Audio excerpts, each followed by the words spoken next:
let's play around a little bit here. What do you say? I'm gonna just grab it's like PC Simulator, kinda, yeah.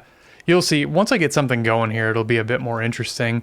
So let's start out. I want to play with there was a sequencer I was kind of wanting to play around with some more. Stochastic. Let's play around with stochastic a little bit. So I'm gonna plug that into the clock. Do I want to do? Yeah, I already have a teleport going, so let's grab the teleport for the clock. Let's see here. Number 1 is the reset. Oh, I gotta remember. Does this work if I do 2? It's somewhere here. I wish I'd have changed this before starting. Key mappings, settings, latch. Key mappings always active. I think that's what I want. All right, see you in a bit. So now if I grab these, okay. Oh man, that's so cool. This is gonna save my fingers quite a lot of pain and frustration. So the clock input I actually want is gonna be number 4, which I think number 4 is my main. You're pretty sure it works for me too? I don't know I don't know what's working, but I'm sure it's gonna break whatever it is. Let's do this because I think it's gonna be a faster clock. Oh, I get you. I get you. So let's bump this up to 4 pulses so we're moving through it. Nah, you know what? I want to do something a little bit slower. Let's do times 2. I guess I could have left the stuff up. I kind of wanted to mess around with some like weird whole tone kind of sounds. And then the volt scale, we'll see what we're going to want with that. I might use, well, I guess I have an attenuator here, but I don't have a way to attenuate it with CV, so I don't know that I will use that or not. Maybe on every, well, let's just get a basic thing going here. Let's get an oscillator. Do I want to use raids? I think I do want to use raids. It's a cool one.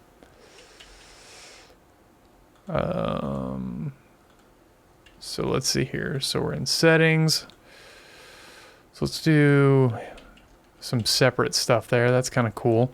So we've got that going. I think I need to go to, what do I need to do here? I've got the volts per octave. I think I want to separate this out, maybe. No, let's just patch it in. So let's do volts per octave. Oh, I got to remember 3 is volts per octave. There we go. And then we'll do a simple patch into channel 1. Although I always do this, I always start with my ARPs and I should start with my drums, but that's okay. Blue, God, I love that. Okay, so that's certainly not sending volts per octave correctly. It's getting signal, but it's not getting the kind of signal I would have expected it to. Oh wait, these are triggers. That's why, because I need to go there. There's my pitch input. That's right. And then I need a green cable. Now this should sound better.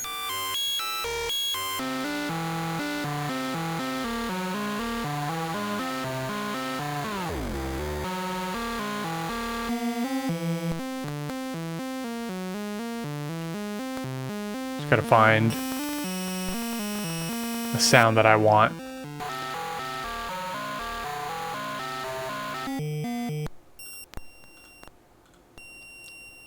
Okay, so the square in sync.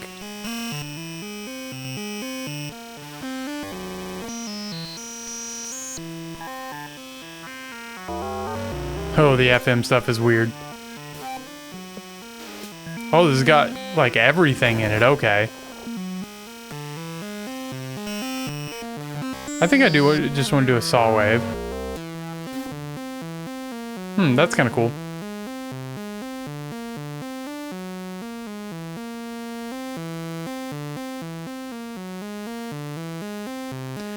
Okay, let's try something a little bit more.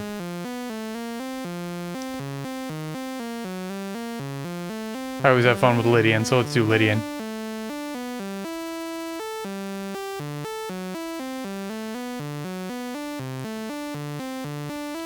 Okay, so let's go into a filter now. I'm gonna stick with the, well, I was gonna mess around with Freak. I haven't messed around with Freak so much yet, so let's play with it. So let's patch the output of that into the input of Freak. Nope, I want an audio cable. All right, getting kind of cool. Now let's get a VCA going here. I think we'll just do the basic VCA, or the VCV VCA. It's pretty cool. I should probably turn this up. It's probably quieter than I think it is. It always is. So we want to come out of the VCA and come out of there into there. Let's use the gate output here. So this is a trigger or a gate, and that's going to go into the gate input on the VCA. That's interesting. Oh, because it's basing it off of the volume. Okay. So we would just want to pull this gate off of the clock. There we go. But let's get a ADSR.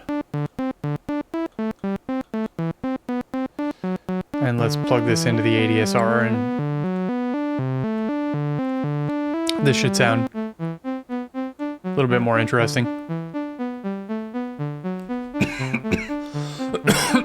Excuse me. Okay, first things first, let's send a little bit of this over to plateau.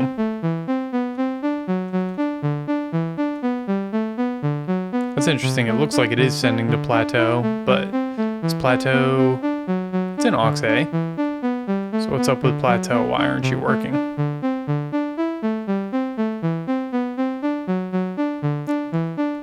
Because I haven't patched the auxes into anything yet. That's why.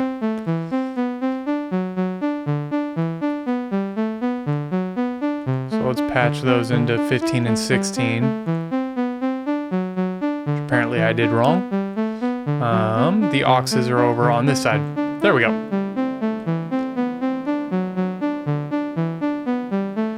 I was gonna try running this out into Reaper and seeing if I could run a separate instance of VCV as an effect send.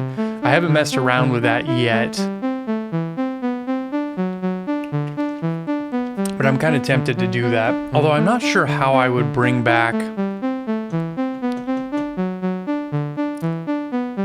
I'm not sure how I would route that correctly, but we might try that here in a bit. Okay, so first things first, let's make this rhythmically a little bit more interesting. Let's get a tone going.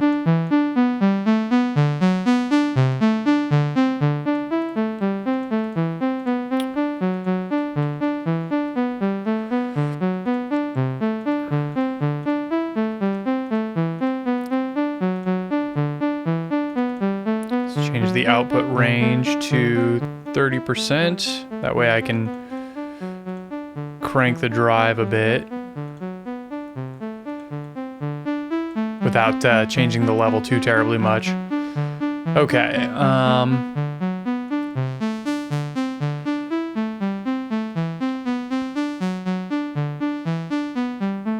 so I kind of want to drive this cutoff filter by the clock, because I've been really liking that lately. So I'm gonna grab a different ADSR here. Actually, that's not what I wanted. I can just double up this ADSR. I'm gonna grab a different filter.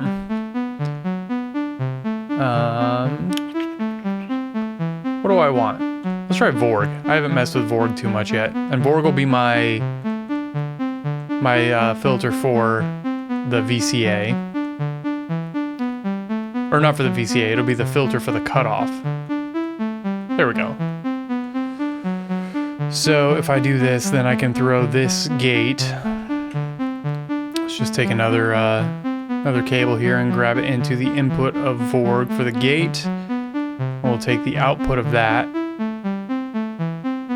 Oh wait, no, that's not right. That's not what I wanted to do. I wanted to take this ADSR.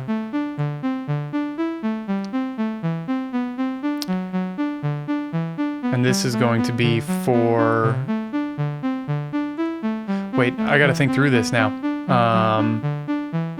I think I'm going to use this as the final stage. So this just needs to be for the, so I do need to put audio in line. That's right. How do I put audio in line here? Oh, this doesn't have a, oh wait, no, it'll be there. Okay. So we'll do that, and then like that. And then we'll take this gate, this envelope output right here, and we'll trigger CV1.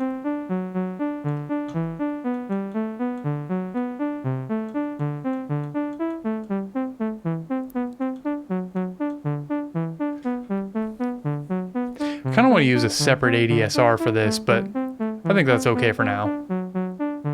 But now I also have a master cut. I think I want to do this one more generatively, so we're going to remove this. And let's get something a little bit more generative for that. Let's do maybe Cogdal. I don't remember how to say that. Something that's a little bit more all over the place. I'm really digging the oh, also I wanted to have like a long pattern generation. So maybe like every 4 divisions of the clock we'll hit the random pattern. No, definitely less than that. Maybe every 16 generations of the clock. Also, I need to send a reset.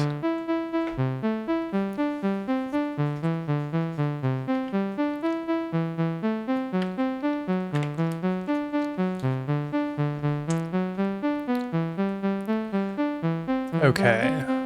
Let's get a delay going here real fast. Well, I'm gonna wait for effects because I'm gonna try pushing the effects over into another instance of VCV.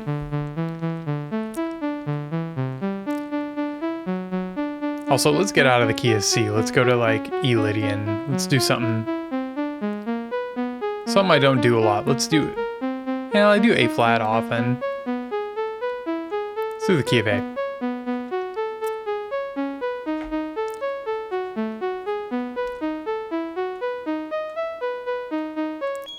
So that pushes them up really high. I wish I could like scale it more, but get a little bit more up and down in the pitch as well, because this doesn't get as low as I would like. So actually there is a way I could do that, and that would be to get a let's do an octave jump, and we'll patch the volts per octave into there, and then patch that over. So now if I drop an octave, there we go. Now we can get a little bit more range out of this thing.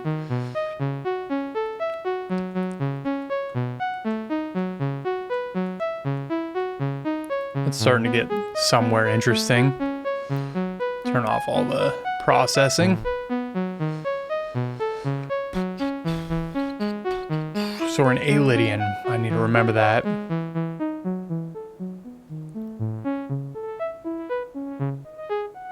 We'll do something kind of like that eventually, I think. We'll see though. I'm not exactly sure what I want to do. Let's turn this up a bit. Hopefully it hasn't been like way too quiet. It always needs to be louder than I think it does with the music. Okay.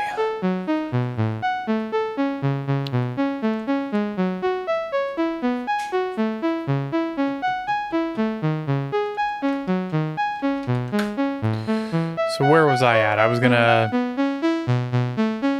start messing around with some tonal stuff. I think that's what I want to do. We're gonna use Caldal here. Let's get a clock into it. Speed input. No, that's not what I'm looking for.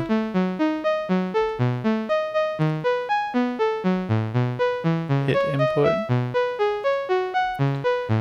Are you headed out, Sasha? Alright, you drive safe, okay? Shoot me a message when you get there. Alright, drive safe. I know you're tired. So let's start doing some modulation with this. CV1 is the drive input.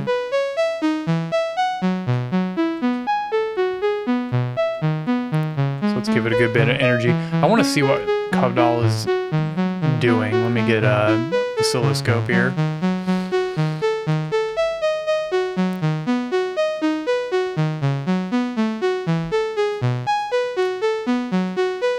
Back it up in time a little so I can see it. So it's a really smooth, slow. I think I want to speed it up a little faster than that, actually. Let's get it moving. Okay, so that's pretty cool. And then, ooh, there we go. So this is like a smooth random generator. I don't know if I really want to mess with the resonance.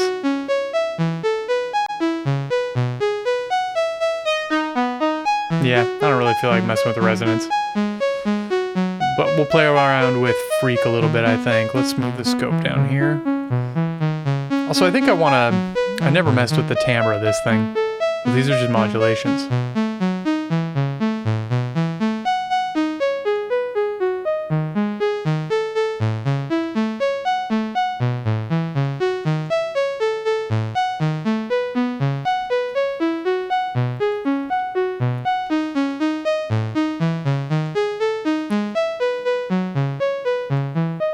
This is a cool oscillator. I dig this.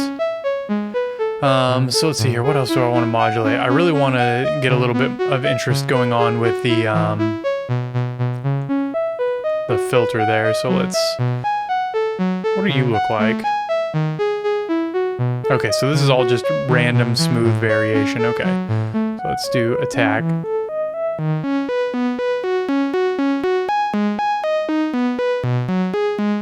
I don't like the slap there, so I want to get rid of that. Let's mess around with the release a little bit too. So we get a little bit more unique stuff with the ADSR here. And then let's add some probability to this. I think that I want that to happen where the gate hits and opens up the filter. So let's get chances. And we'll hit that with chances, and then we'll trigger this with chances.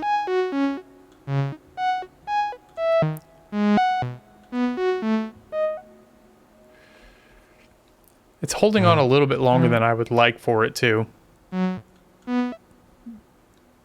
That's really weird. Oh, I put it on output B. That's why.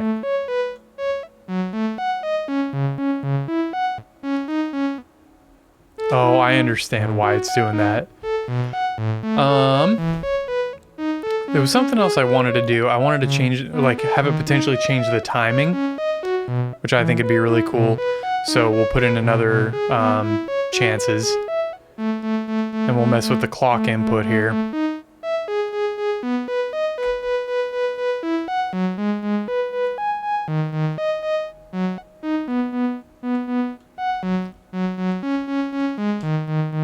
I guess that just makes it have repetitive notes, which is kind of cool, actually. I don't hate that idea.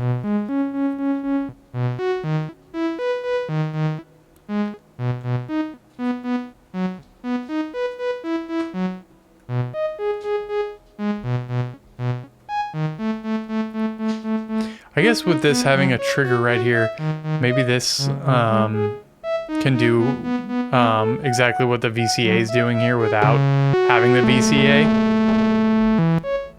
if I'd have wired it correctly.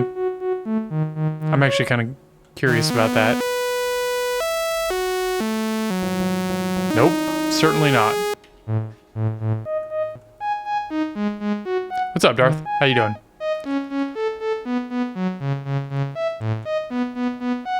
Messing around a bit with VCV here and having some fun. This isn't much of a patch yet, but it's starting to do something kind of cool.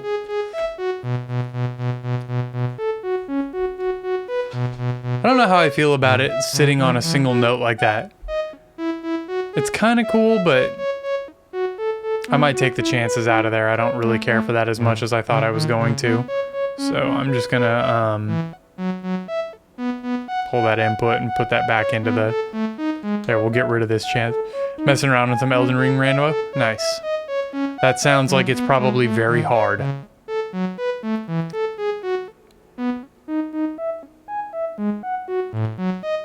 So this is happening before it's hitting the gate to open the ADSR. And then that's hitting the VCA. But I also want to have another thing that manages... Well, I'm already doing that. Can be a lot of fun multiplayer. Nice.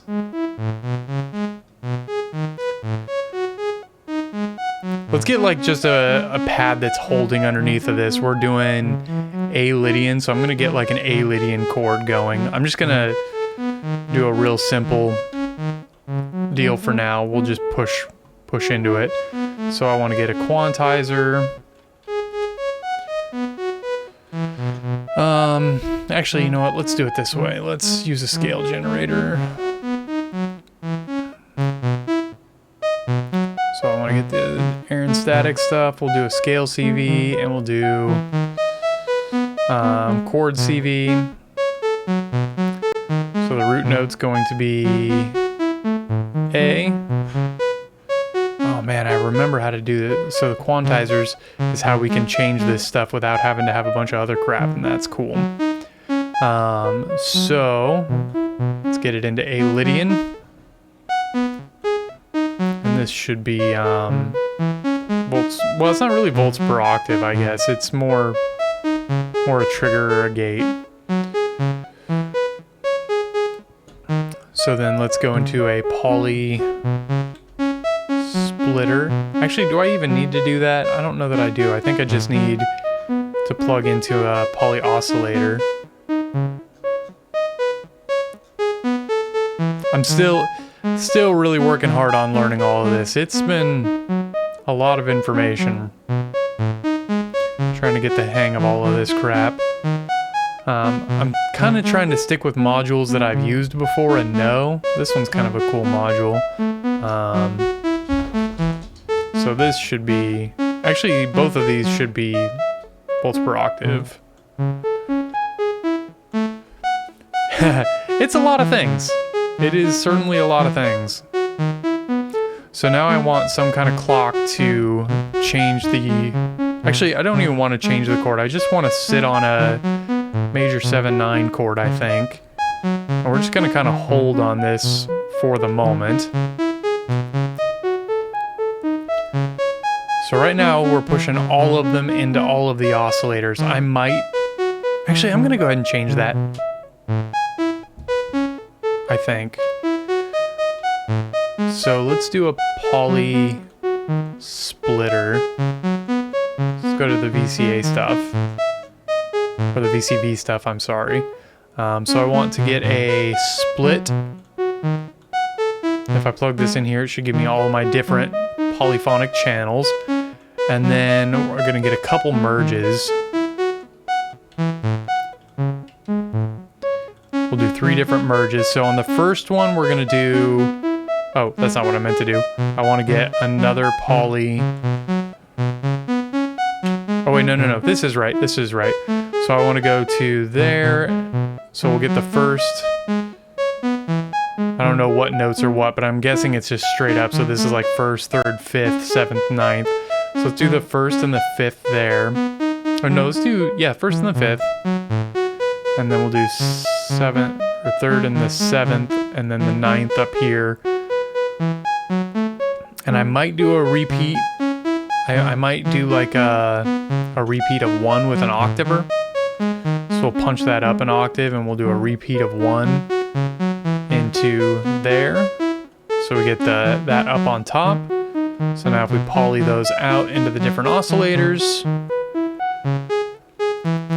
let's get a VCA. And I need to start hitting this with some clock, I think. Oh wait, no, this should just be hitting pitch information into here at the moment. So where is just the global out? This one I feel like is really hard to remember where everything's at. Oscillator A. Somewhere here there's like a global out. Oscillator B, 1 volt per octave input. No, it's FM input. Oh, this is it. Oh, I grabbed the wrong thing, that's why. Let's just look for Instruo. I wanted the 3 oscillator. I thought it looked a little weird. Okay, so one poly into there, one poly into there, one poly into there. Mix out into the VCA, which is getting notes. Let's mute this for the moment. And then this should now be actually audio. And audio up into channel 2. And let's turn it up. I'm not getting anything, and that's because I have not routed anything over in Reaper. Wait, I thought I did. Oh, no. That's right. It's in VCV. I need to patch in over here. Oops, audio. I need to patch these into 3 and 4.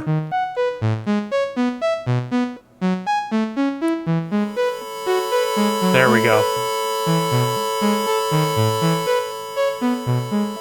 I kind of want this all to be down an octave.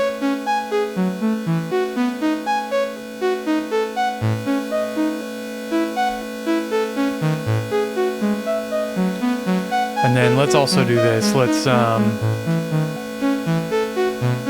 disconnect this for a moment. We're going to grab a mixer for these.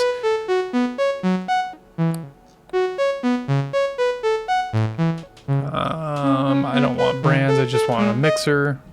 Just want a real simple 4-channel. Mix 4, and then we'll tell it to poly spread it 1 to 4. So that should automatically spread the voices across for me. And of course it gets really loud because of the poly merge. But I can level those down here. Although now I need a... No, this will work as a stereo VCA, won't it? If I...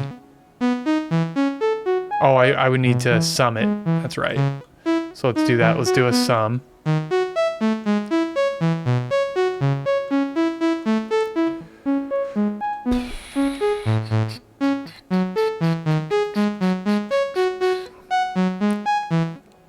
Or is it just a spreader that I want to do? Or maybe does this work as a stereo VCA? Maybe the answer here is I'll just get a stereo VCA, something that I know works. So that's a VCA mix. I just want a stereo VCA. This one says it's polyphonic. It's got an input, but I'd rather something like this. This works as a VCA. So, we can now switch over. This should be an audio cable. Now if I punch those in there like that, we can get rid of this summing. Don't need it. And then let's drag the audio up to the mixer.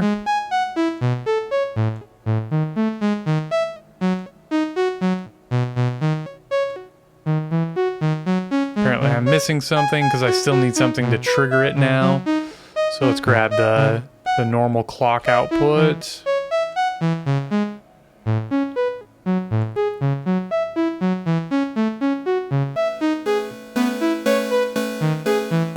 Although I kind of wish this was doing something a little different, I guess, but...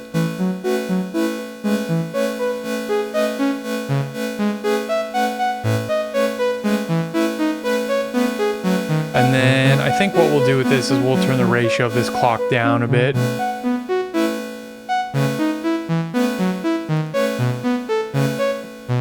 Very cool. Let's start panning some voices around a bit. Doesn't seem like it's, oh, because it's just a mix out. Can I send each oscillator out? Yeah, let's just do that.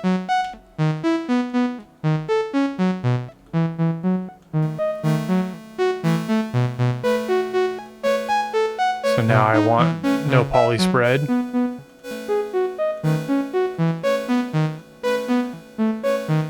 now we can kind of spread the chord out a bit.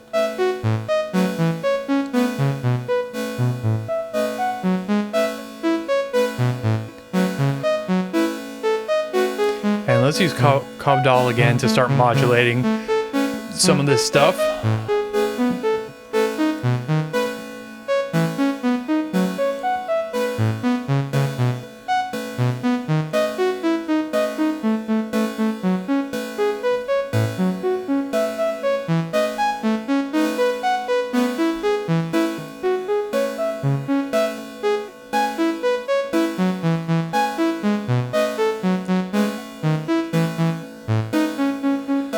Alright, so now we need some filtering, definitely.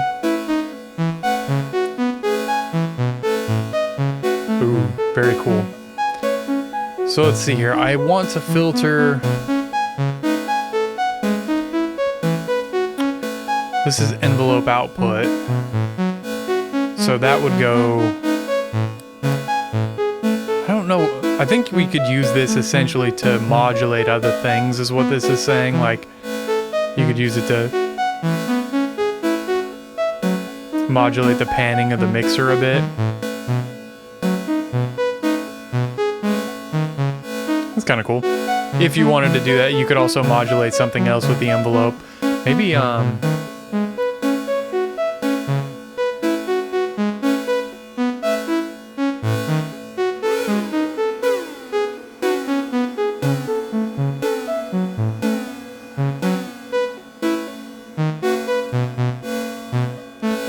those aren't doing anything that I really enjoy.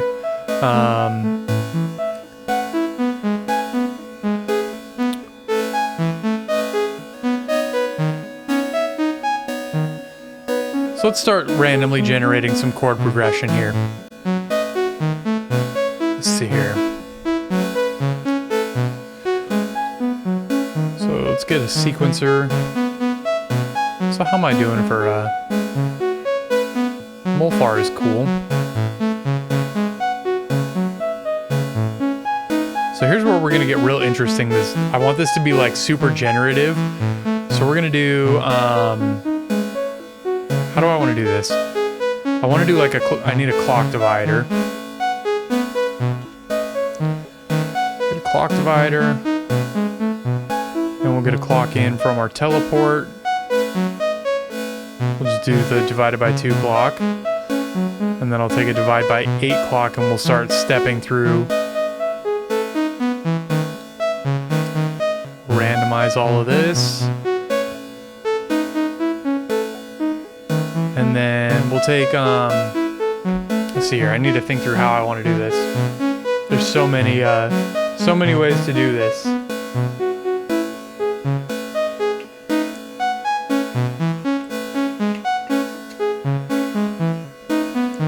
Let's see here. So these are the quantizers. So we'll take the output of track 1. This should be, yeah, this is a trigger. We'll take that.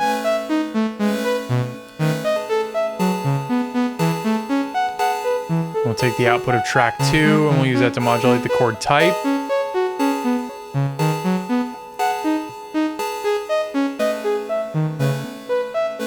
And then the output of 3 we'll use to modulate the inversion. And we'll use 1 to modulate the out of 1 to modulate the voicing, so we get all kinds of random stuff. And then I think what we're going to want to do is really dial back the length or the strength of these things. So I probably need to attenuate all of them.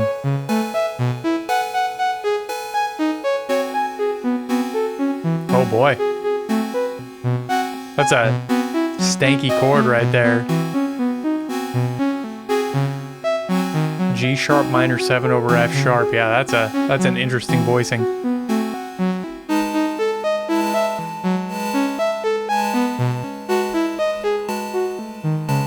So what's the best way to do this? Ooh, that's kind of cool.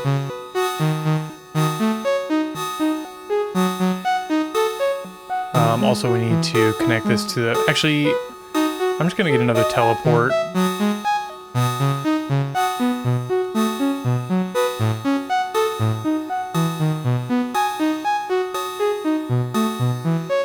And get the reset.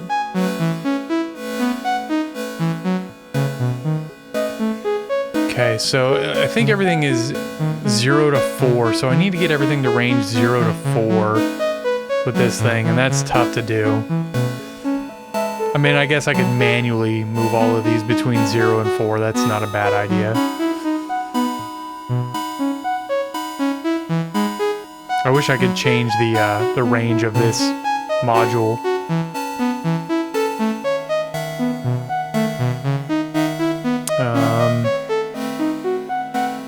I'm must not be running as...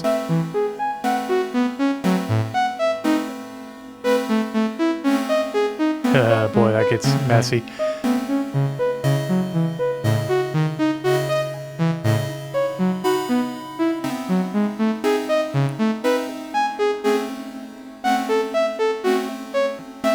That's weird that it's even in Lydian, like it doesn't feel like it is.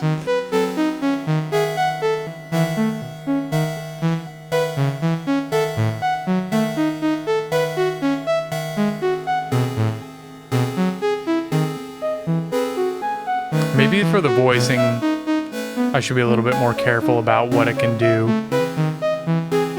Which the voicing is coming from the same as number 1, right?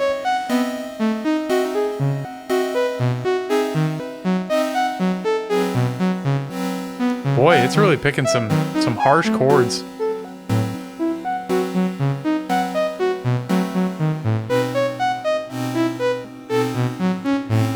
So let's do this. Let's pick our chord progression. Let's do this a little bit more intentionally. Pick the chords that are available.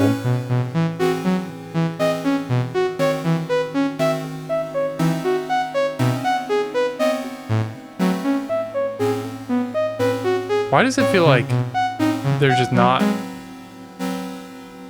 Yeah, they really kind of do. I don't know why it's picking like the most ugly possible chords. Oh, I understand.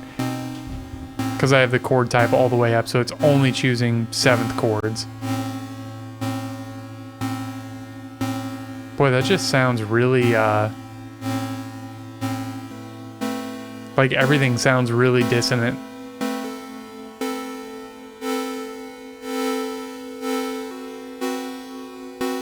That seemed to fix it a little bit.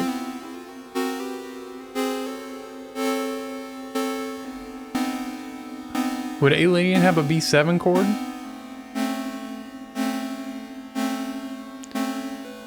Something about the way it's splitting up the voices here sure seems like it's getting real ugly. Let's try this real fast.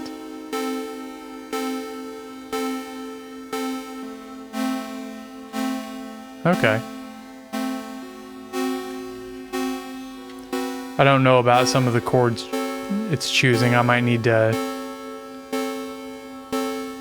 go through and mess with some of these. So let's see here. If I'm on this step.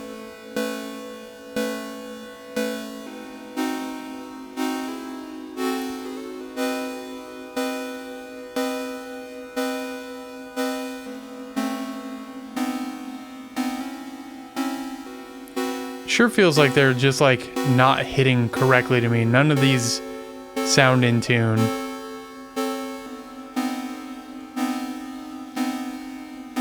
Let me disconnect some of these other cables first. Let's just get the first row of modulation going. So if I set these all at 0, we should just be sitting at A. Why is it playing an A? Also, that A is not even close to sounding right. Let's try and reset this. That A is nowhere near in tune.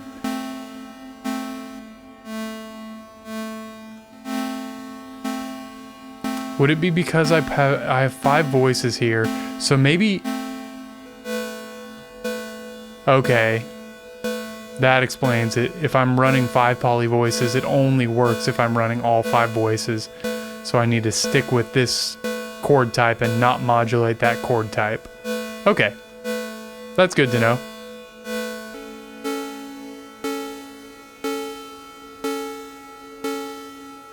So we're learning things.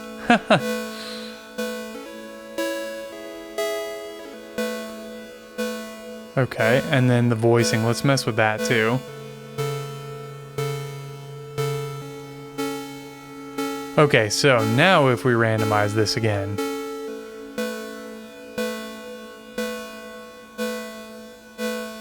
Let's run it a little faster.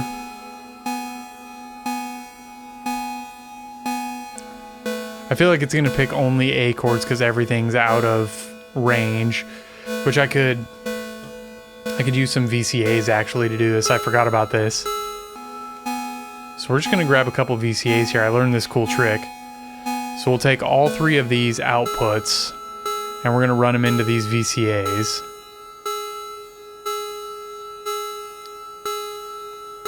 So that one should go there, that one should go there. Then we'll take the output of these VCAs into the quantizers.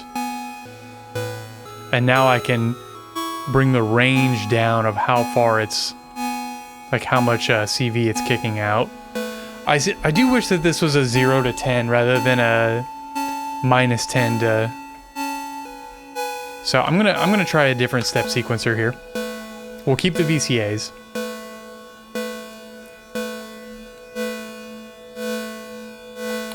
Someday I'm gonna actually know how to do all of this. Where's the one where I can change the amounts? I want this one, the ADDRSEQ. This is what I'm looking for. So let's get some clock in. Because this one, I think I can tell it to have a range of like, yeah, 0 to 3 volts, 0 to 5 volts, and I can slightly attenuate that. And so if I slightly attenuate this, and then we randomize it, boom.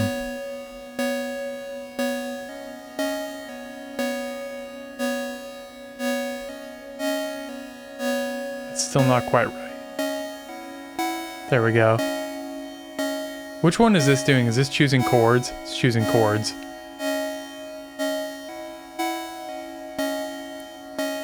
Okay.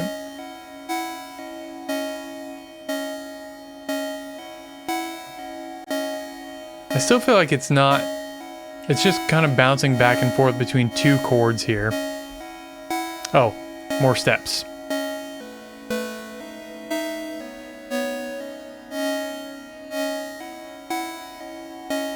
Okay. Let's do another randomize. Oh, didn't use all of my notes.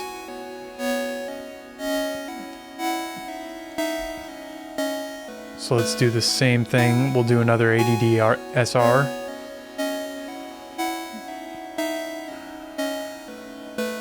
We'll clock this one differently though. And then this will plug into, oh, it's already going. Which actually I want this one doing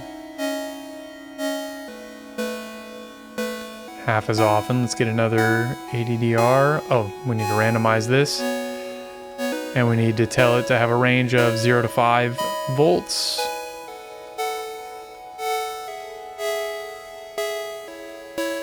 Randomize this one, tell it to have a range of 0 to 5 volts.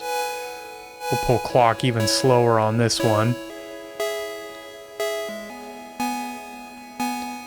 And then this goes to, oh, it's already running to 3, which is messing with the voicings. This is messing with the inversions.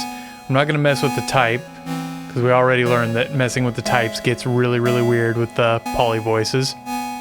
So we're just gonna stay with these 9th chords.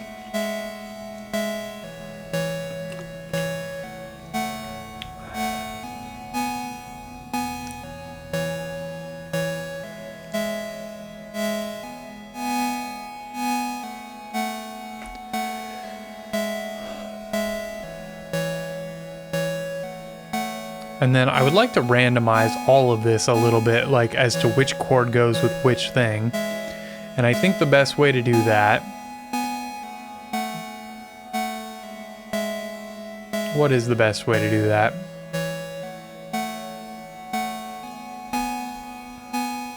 I mean, I could do separate things every single time, but that seems a little bit gross.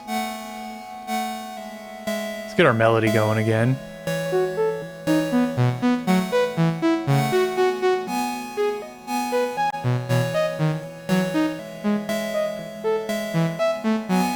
Work on the tone of this thing a little bit, and then we'll come back to the...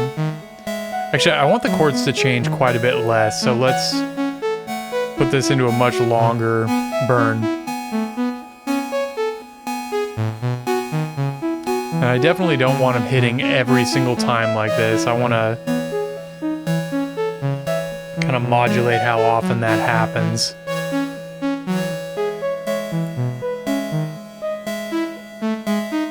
Oh, we were missing some voices. We were missing the fun voices.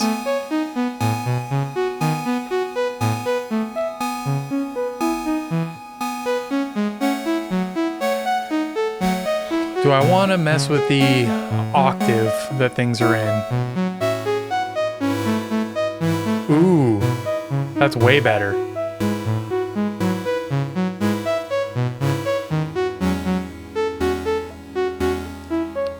Definitely good.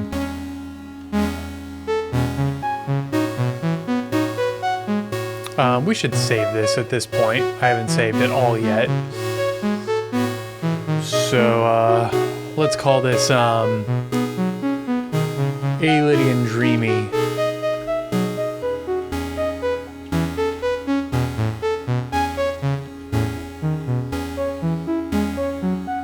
One thing I think that would help this a lot is some delays. I still haven't started working on pushing delays out to, the other thing. We'll call this, pad. Go back over to VCV. I want to add a filter to this thing now because it definitely needs some filter.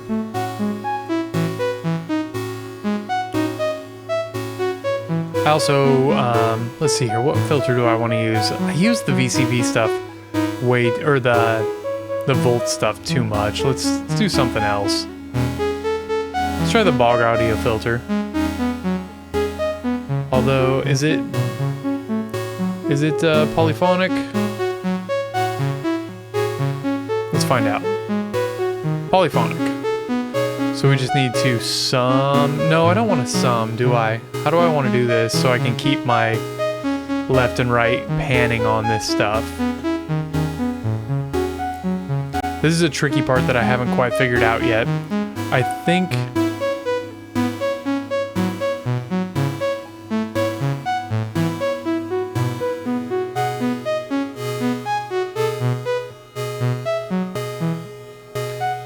I don't think this is actually sending... This is envelope output, which is for like modulating things, not for getting audio going. So let's see here. I don't really want to do like just two filter modules. There seems like there's a better way to do this, but I don't know that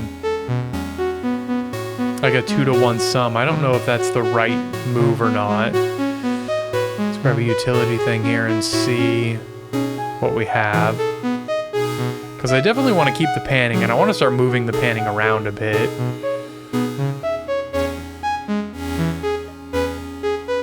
Maybe I want to do a merge.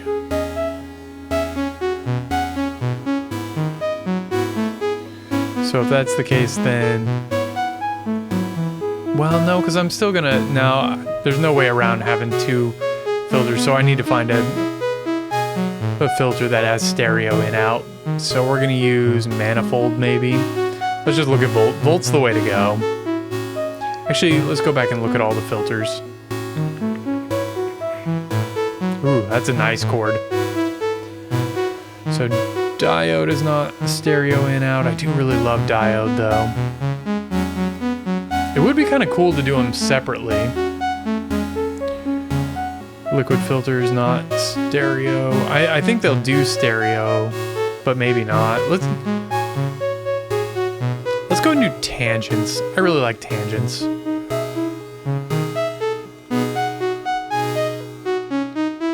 So we'll grab the left and the right outputs here and we'll patch these over into the low pass. Oof. Listen to that.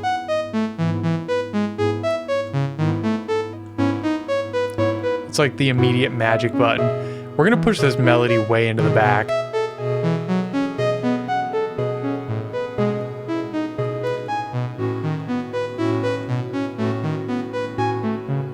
And I never did anything to modulate the cutoff on that, so let's do that.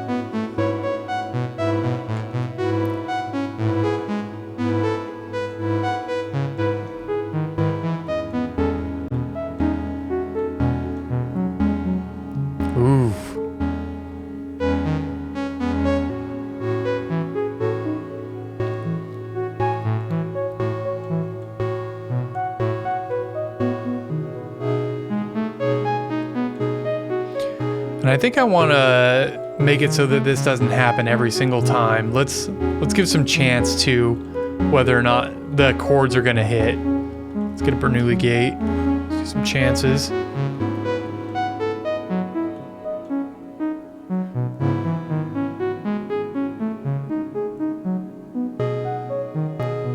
Now we got a little bit more random action as to whether or not it's going to happen.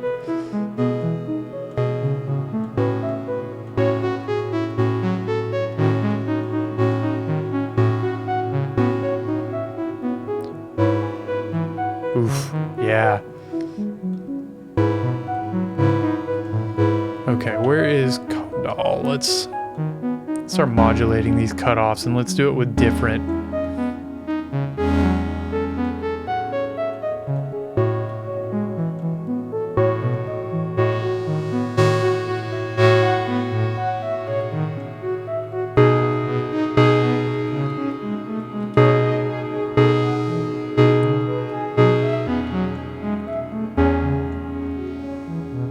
Let's turn the dry level down. Let's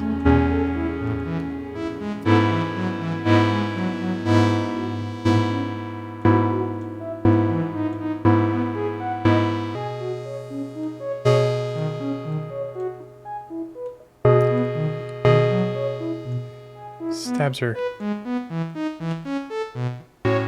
Real quick, I'm gonna go back to full-on chances so I can get the tone of these right. I don't like the resonance in there as much as I thought I was going to.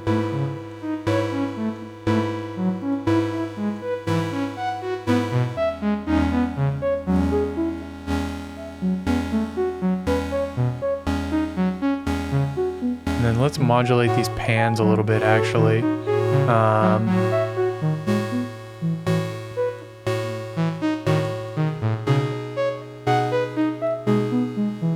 Get that chord moving around a little bit. That's way better with the cutoff just down a little bit in general.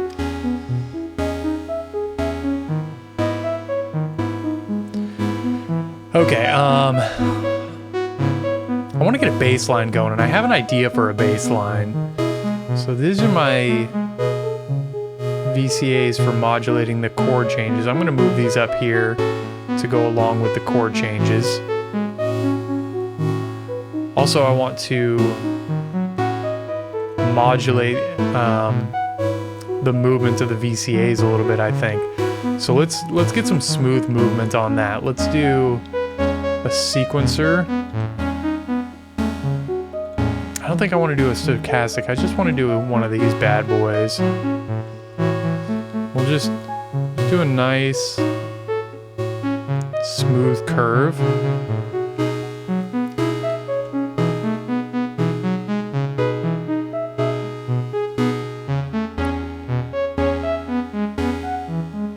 We'll do something kind of like that. Let's give it a reset, and then let's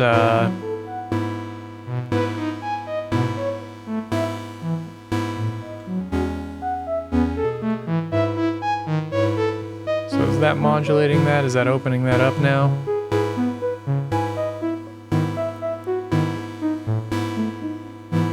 Let's run this double time, actually. Let's run this pretty quick.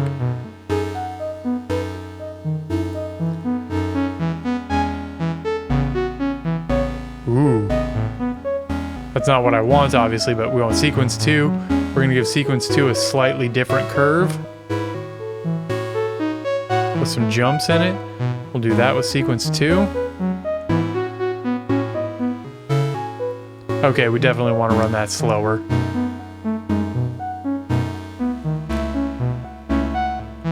Sequence 3.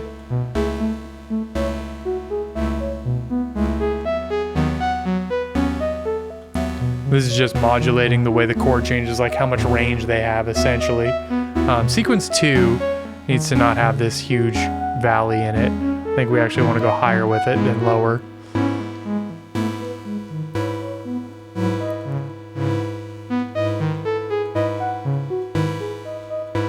Want even less punch, more attack time. I don't want these to really attack at all. Very subtle amount of attack modulation.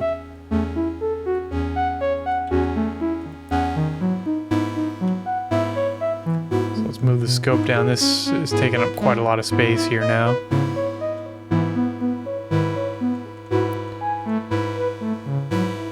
For this one particular sound. It's not bad though, it's getting good. I'm starting to enjoy where this is going.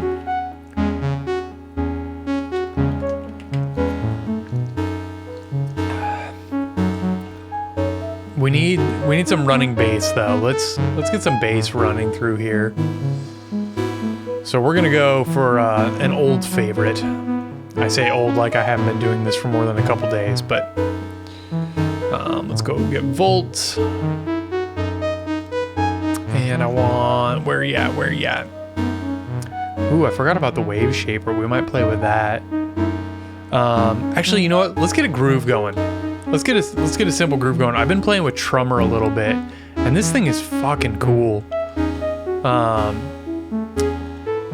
It's got some of my favorite drum sounds, even though I bought a whole bunch of other drum sounds. This one is just like, it's just so good. Let's see here. I like this stable 16 here.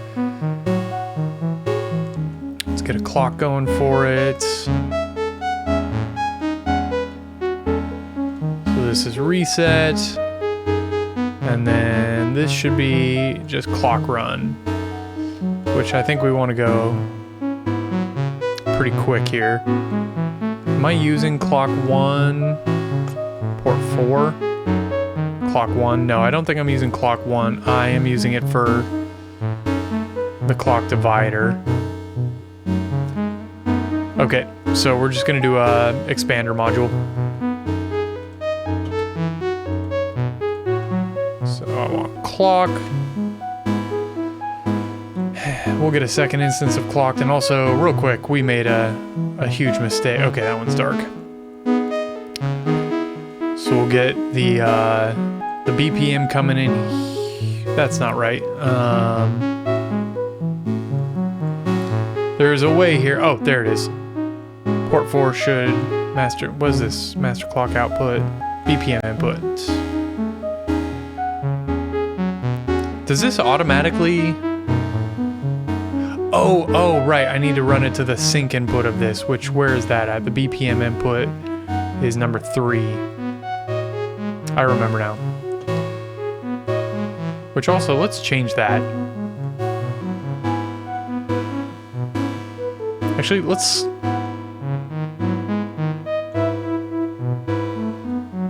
slow things down a little bit. What about hours? Quite a lot, probably, if I'm being honest. Probably more than I should, but the reset going. So let's set clock 1 up as the trigger source, and let's run clock run it like 4 times. Why isn't it running? I must have done something wrong here. I ran the reset to the reset. This reset should be number 2, right? Nope. Reset's number 1.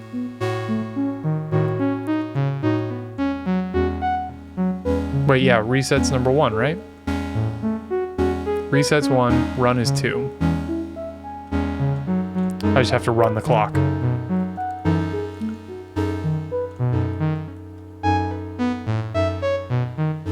Okay, so I think we want times 2. No, we definitely want times 4. So first things first, let's set up just like a hi-hat, which I'm going to grab a different module actually for hi-hats than Trummer. I want one of these PCM ones. Let's see here. What do I want? Let's try a DMX. Does this have a hi-hat? It's got hi-hats right there. So let's run this into the trig input. And then for now, we'll just, actually this should be in volts per octave. Actually, no, that's a trigger, not a volts per octave. So let's run the output into a hi-hat.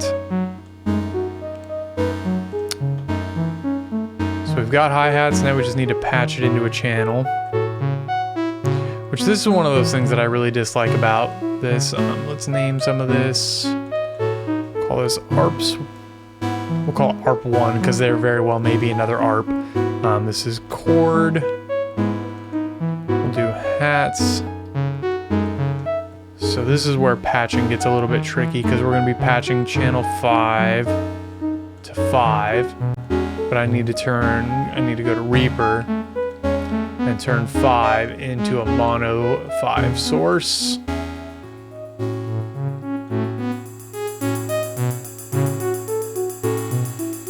Okay, that's a ride.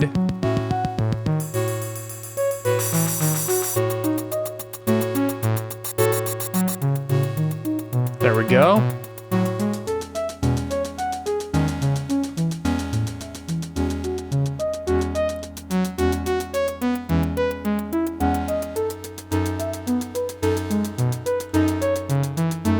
I dig that.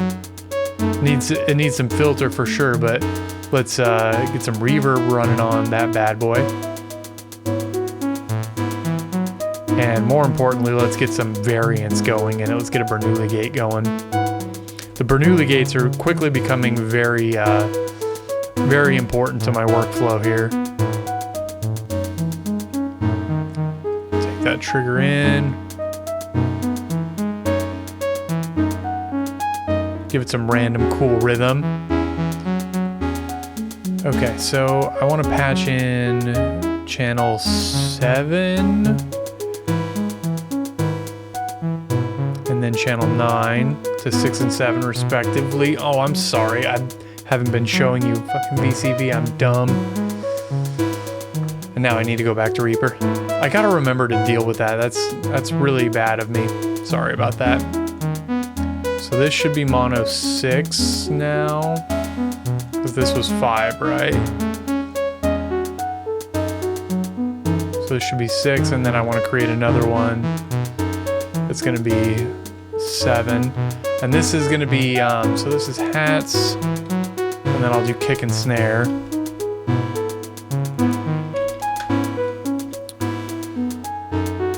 Which is in 7, so we want to send down to 7. Mono source 7. And turn it up, which I think this one auto turns them up. Yeah. So now we can go back into VCV. I just pressed the wrong button last time. So let's just do a real simple kick snare pattern to start, just to make sure I got it working. So we'll take the trig out into.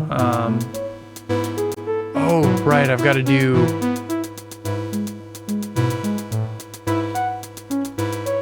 Is external in what I want? I don't think external in is what I want.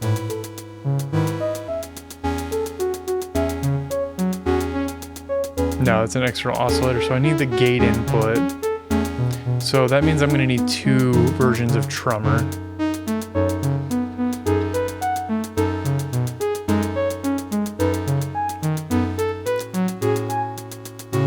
So we'll take one in here for the snare as well. Let's pull the outputs. Oops, wrong color. So this should go kick. Oof, yeah.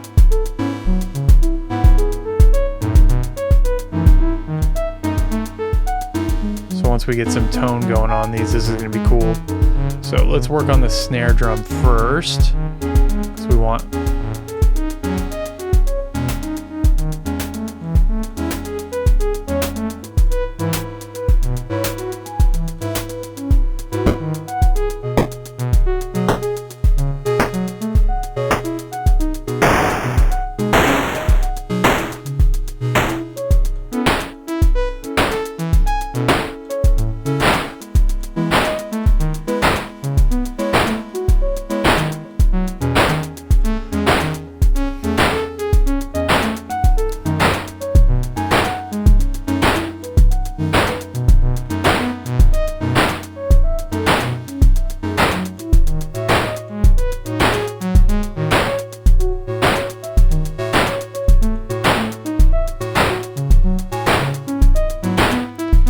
So we need to reset everything. There we go. Back in sync.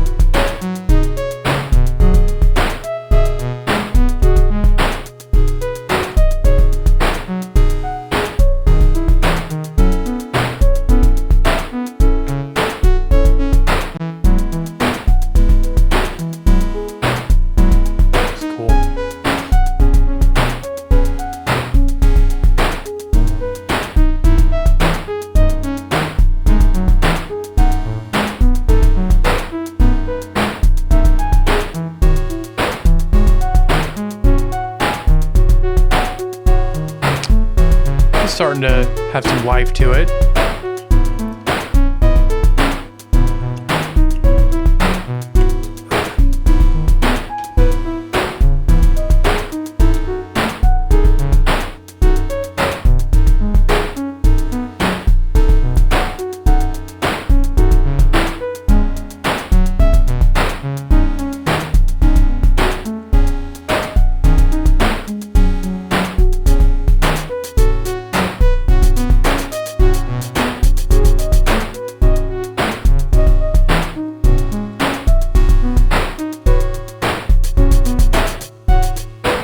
Kind of like that better.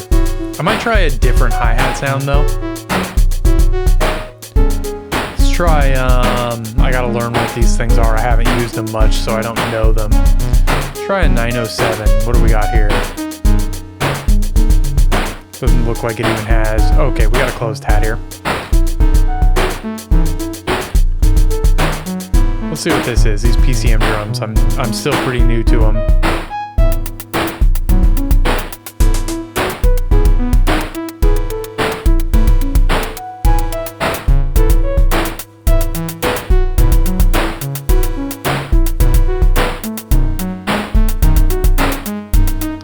Like that a little better. So then we've got kick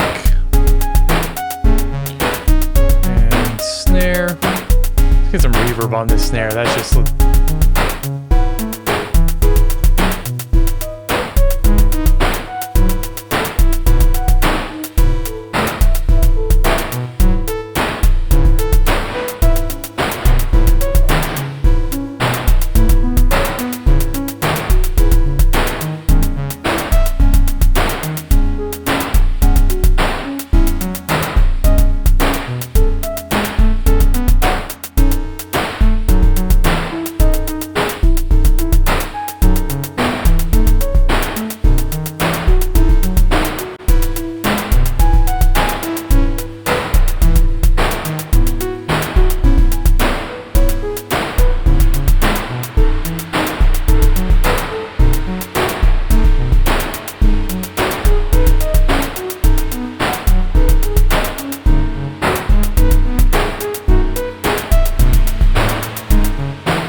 starting to sound kind of cool. I don't hate that.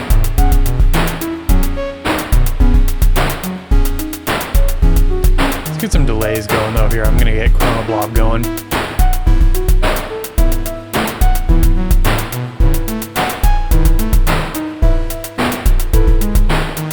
Just takes so long to build anything in this, which I don't hate. I kind of like that it takes a little bit.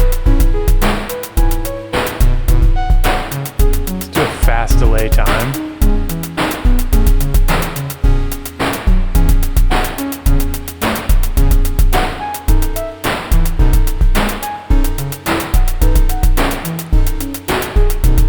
Spread these delays out a little bit and let's start getting some of this delay in there.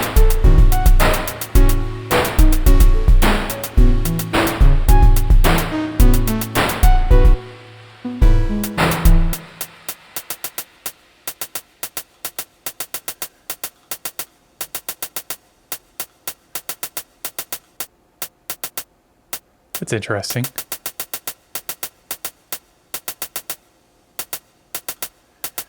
Why is... Oh, because I haven't patched it to anything. I'm so stupid. I keep forgetting that I have to patch all the outputs of these effects. I still need to come up with a better... There we go. Okay. I thought that was weird.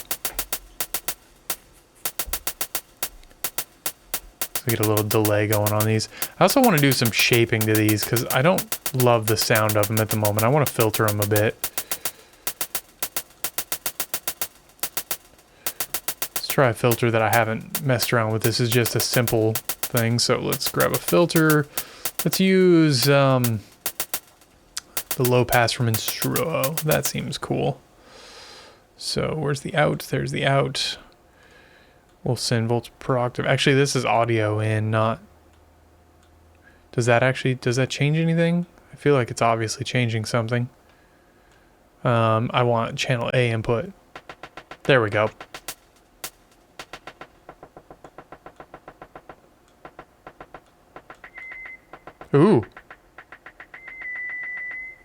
can get it to like ring.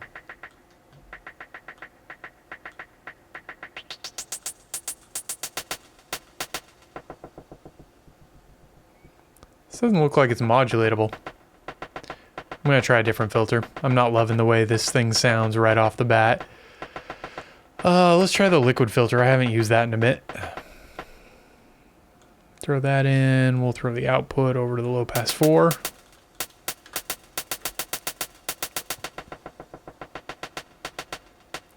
And let's tune it up.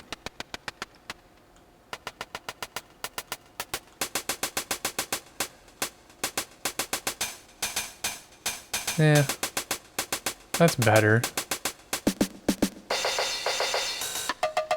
Do we have any other hi-hat banks in here? Ooh, I like this one better.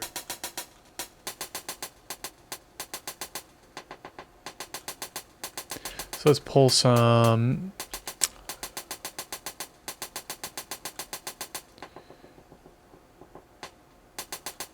It's a bit fast, maybe. I don't hate it, but it's maybe a bit much.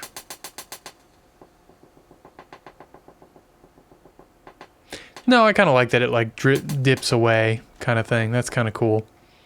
I do feel like I want to give it...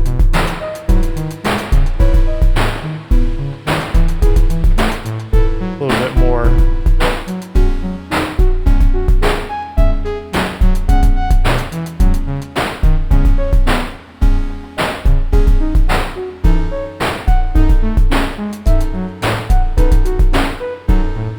Might do some EQ work on this kick drum, but that's part of why I bring it out into Reaper,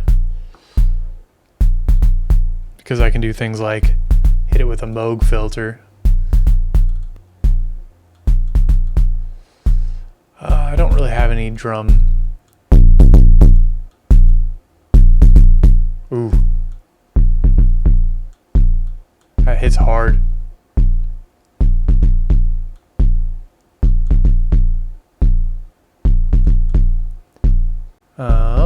Let's add some amount of movement to the cutoff filter.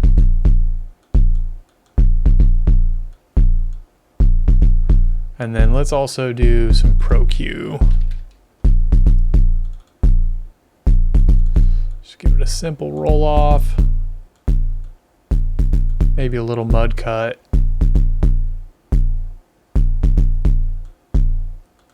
Yeah, something like that.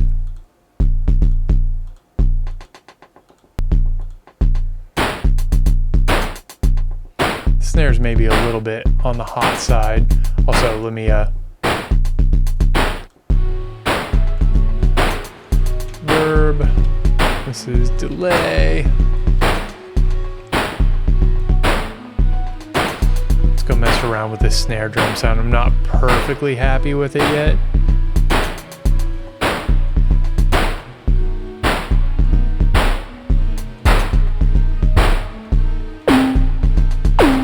Definitely not going to use that oscillator at all. Okay, so that's just what it's...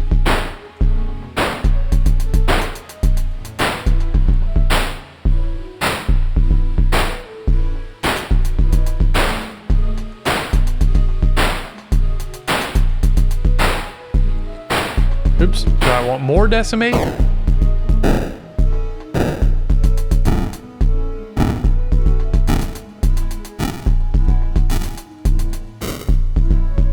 Ooh, that's getting all NES style there. That's kind of cool.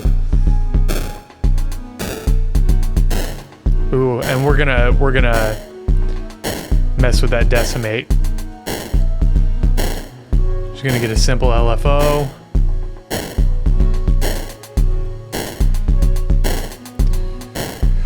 Something real simple.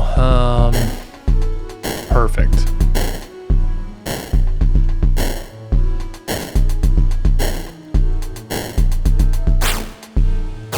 Let's put it into actual LFO mode.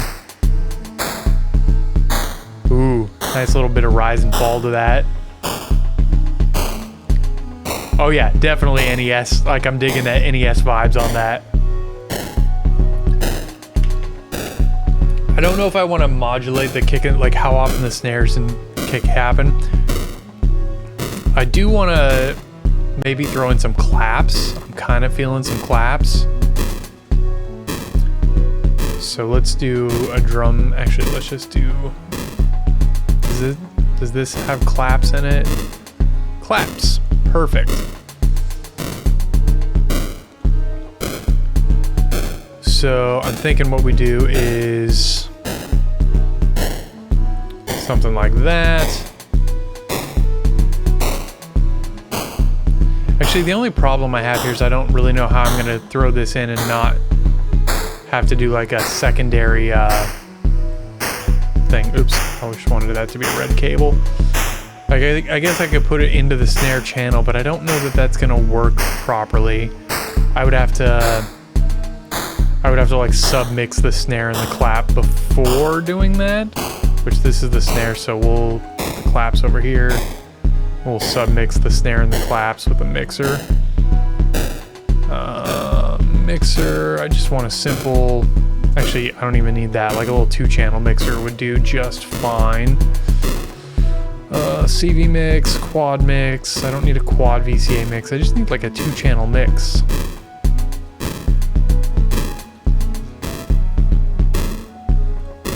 I've got to have like a little 2-channel mixer here somewhere, right? Not like an and/or one, but just something real simple. Actually, a morphader could be kind of cool. As a crossfader though, I just want, there we go. Oh, here we go, mixer. Perfect.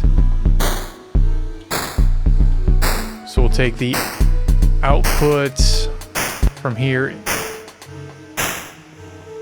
Oh wait, no, that's not what I want. I'll just use this guy. This is, where did it go? Just use the 4-channel VCA mix. It's simple. We'll send the mix out, and then we'll grab the output of this. Oh, that's CV. Oops, grabbed the wrong thing. That's the kick drum. I guess I could have looked at that and seen that that was the case. So let's actually kind of reorganize here. We got hi-hats with a filter on it, then we got kick, and then we'll do snare and claps together like that. We'll put the mixer over here on this side. So we want the output coming from our mixer. We want to take an output from here into 1, and then the output from here into 2.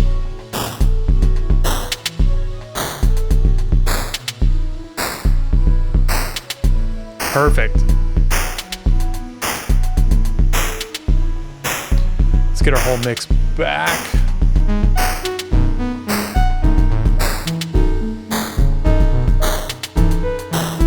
This needs a bass line now. Let's get a bass line going.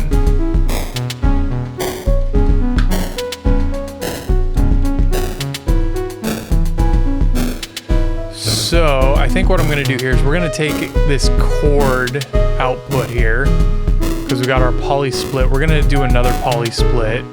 So let's do a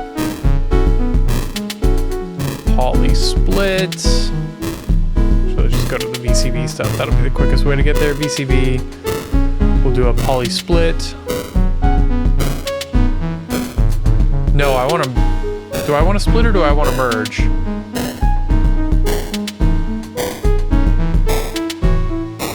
I think I want both, because I want to get rid of some notes. So if we come up to, where's our chords? It's a big mess of cable right now. I'm going to turn up the, actually they're already fairly see-through. So if we take the chord out, we're going to grab poly out, and we're going to grab the root, the 3rd, and the 5th, but that's it. Root. This is all still CV, so let's so we'll grab the root, the 3rd, and the 5th, and then we'll get a poly randomizer.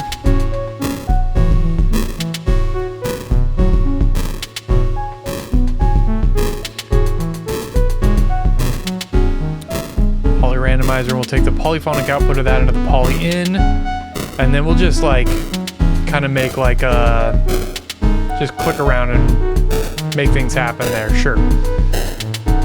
Take a trigger input there. Let's get an oscillator. I was gonna use bleak, I think, because I love bleak.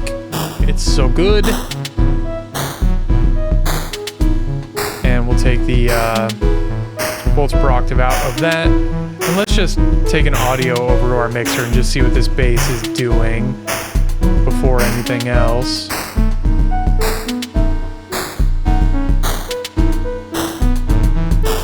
So we've got bass.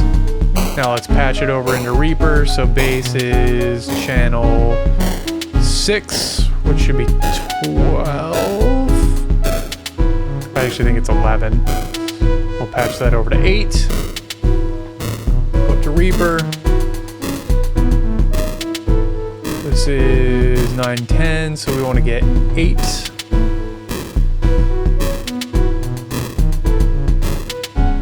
This is mono 8.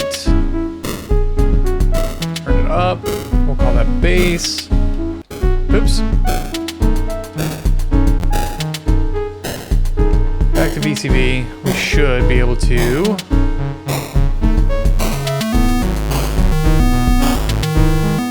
Okay. Oops. So the tricky thing about this is I think we need to do a different polyrand.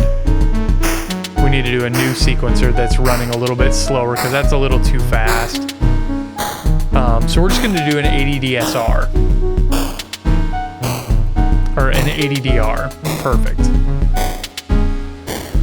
So let's pull clock 2.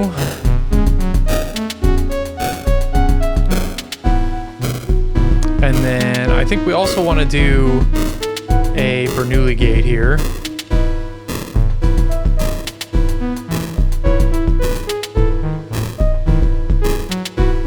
So that's triggers, and then we'll do, this is still a trigger. So this is now our polyrand trigger.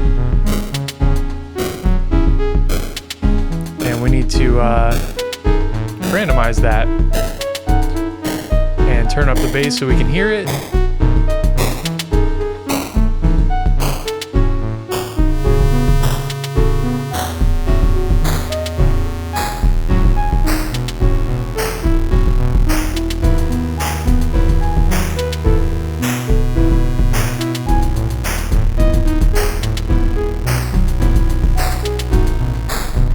And then let's key it off of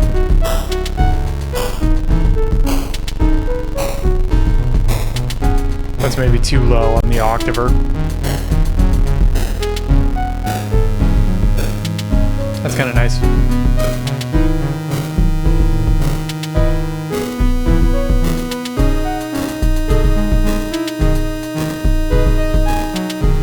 I also think we need to limit the range of this thing. That's a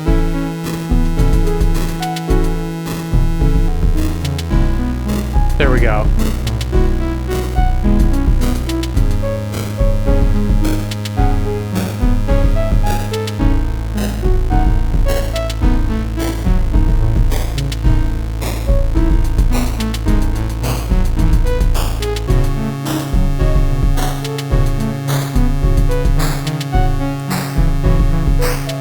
Is it actually changing the notes?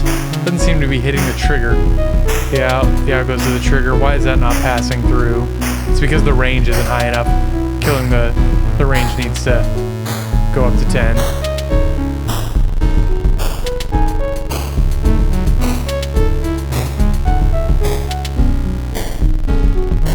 Some of those notes are just too low. Like that note, way too low.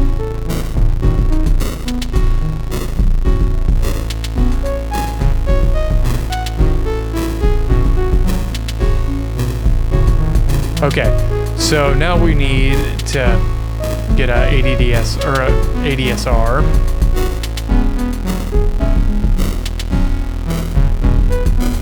These should definitely be changing.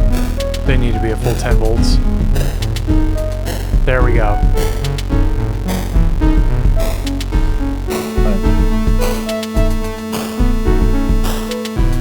Oh, it's because I got the Bernoulli gate changing it.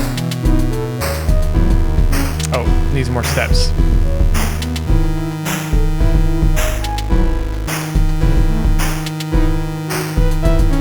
The first thing first, let's get the filter going, which I want to do like a...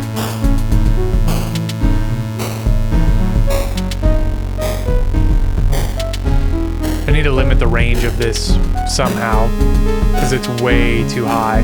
Maybe the answer is I should only do, well...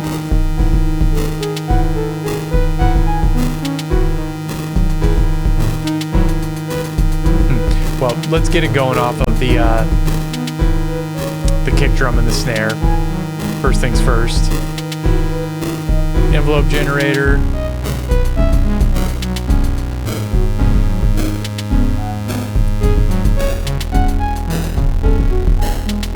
I'm just going to use the ADSR here. Use the gate there. Oh, we need to go into VCA.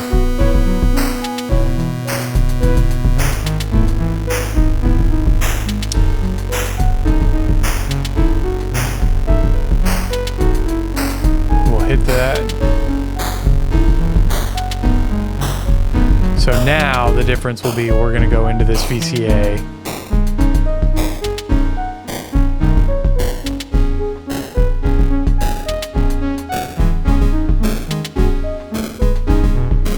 Weird that it's jumping so high.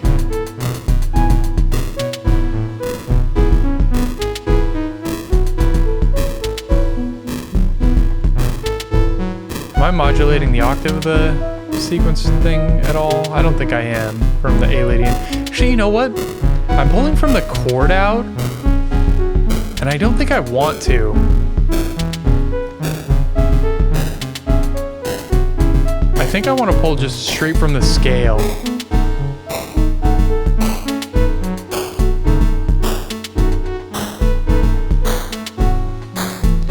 So that's root, second, third. We're just going to grab, well, no, I want to, the problem with this is it could be something very unrelated to the chord.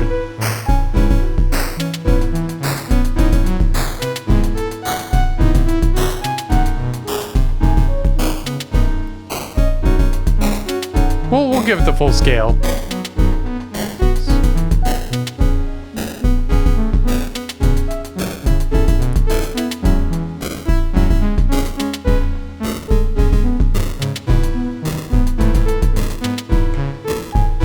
Is there a way to comment in this? I don't know. Like, I've seen some people do some things, but I don't know if that's like, oh, well, you can use these notes panels. Like, so I have like up here, I have notes showing what cable types I'm using for what. And this cable color key is a really cool module because what it lets me do is use my number keys to change which cable I'm grabbing. So if I want to grab or change the color type, I can just use my keyboard to change that. Super handy.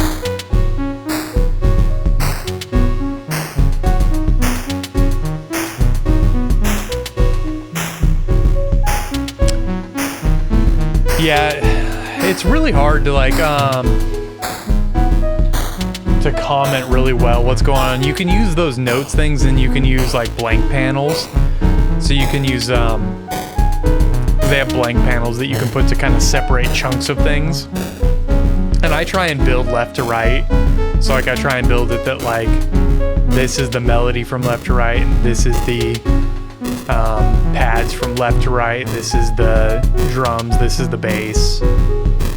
It doesn't look the best when you zoom it out, like, and a lot of times I'll rearrange it when I'm looking at it, but also, how does the volume balance sound? Am I not, does it feel like I'm okay over this? A little less cable tension.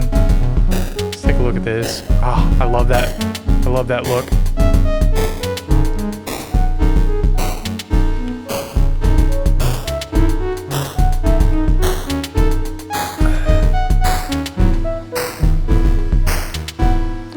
I love seeing it like this. It's so cool.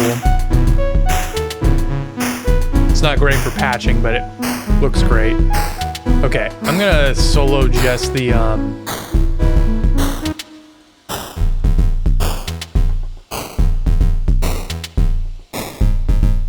maybe a little too much reverb on that snare.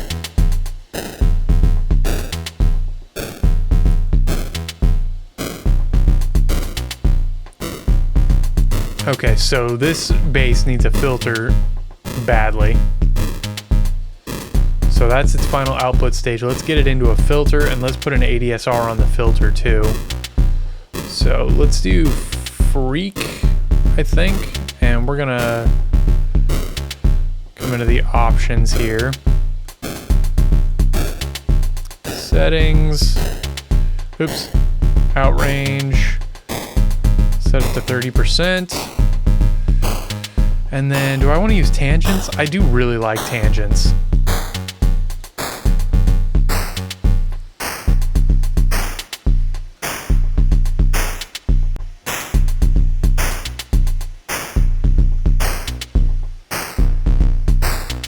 Like, it's already better.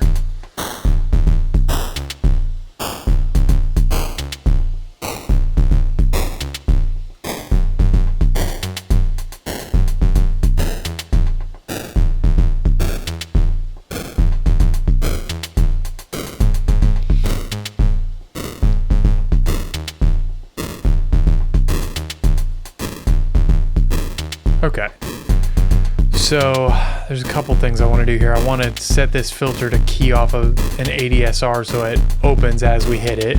I'm just going to use this simple one. So what we can do here is with the cutoff input, I can use the gate input from the sequence to trigger it, and then we'll use the envelope to push the cutoff, which that should be yellow. Oops.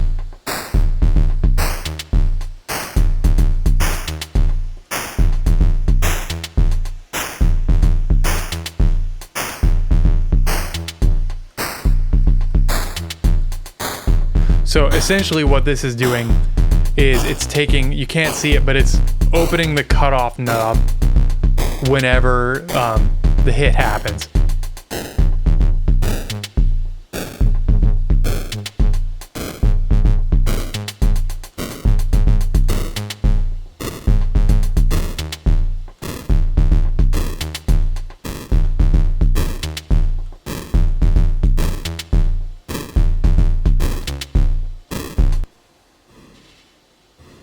That reverb is doing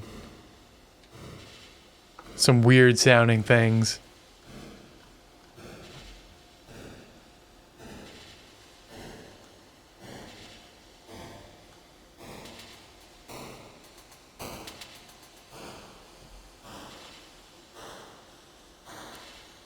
Kind of hard to hear probably, but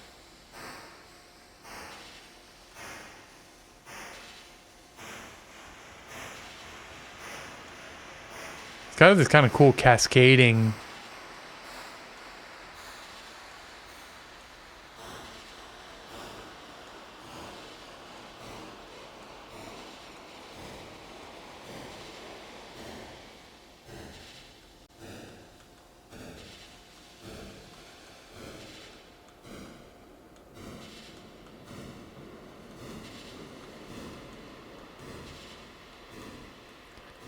Sounds all showery.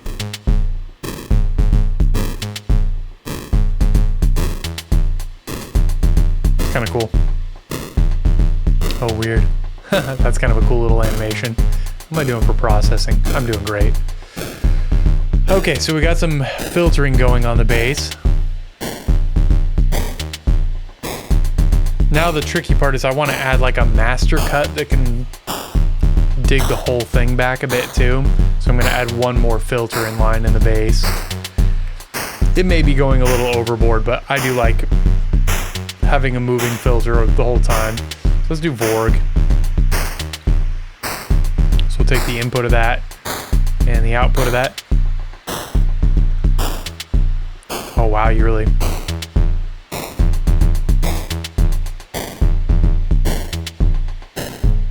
I'm gonna take that back. I don't like what it did to the sound of my bass. Oops. Did something wrong there, because this is supposed to go over to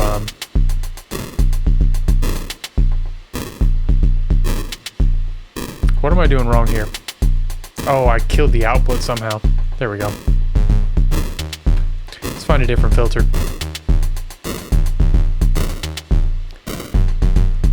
Let's go to my filters.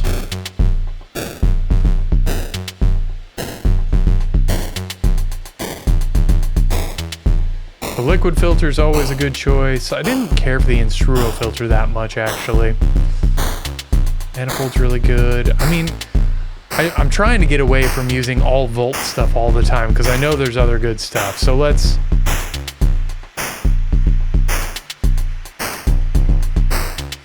Ooh, that's pretty cool.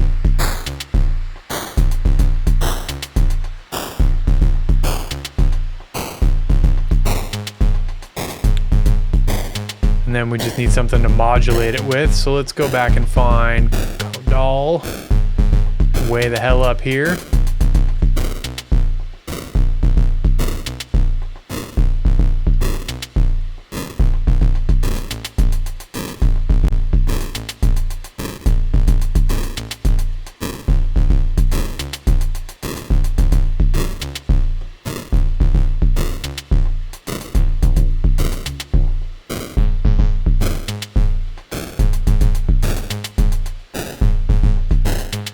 Boy, that reverb really starts building up.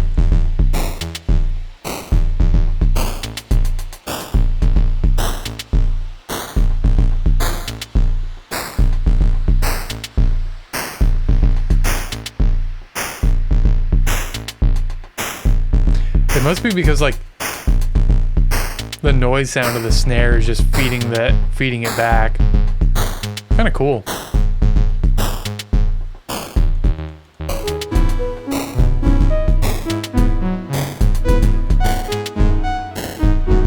Starting to think I want the stochastic sequencer to move a little faster. Where's it getting this gate from? It's coming from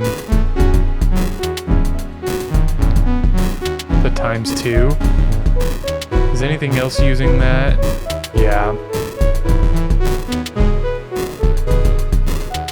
So let's give this a clock.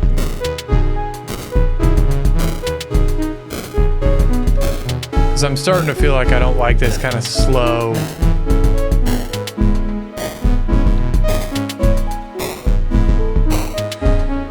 So let's see if I can remember how to do all of this. So I don't want to use this anymore.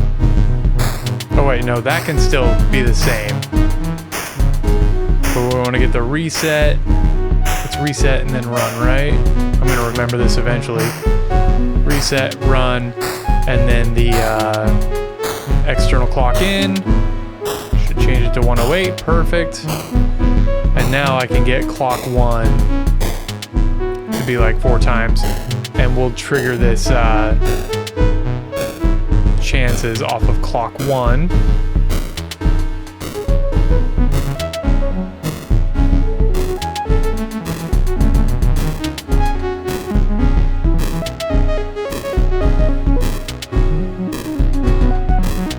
Huh, that's not doing what I expected it to do.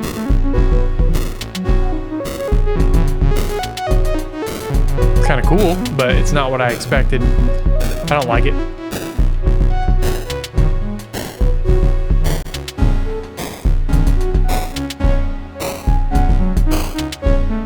Maybe I'm on the divided by 2 clock, actually. Maybe that's what it is. That is what it is. Let's wire all that back up. Let's just set that to... Nope, still don't like it. That's still better. Kind of feel like I want to...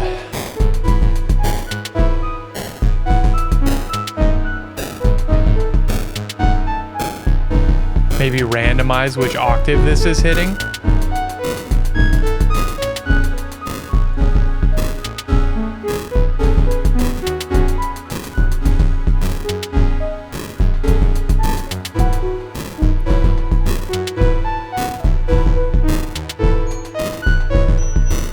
And then we just need a VCA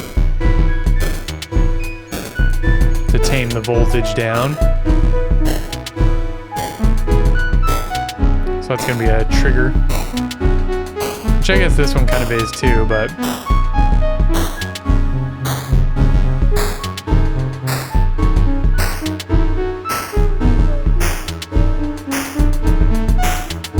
that's certainly not doing what I thought it was going to do.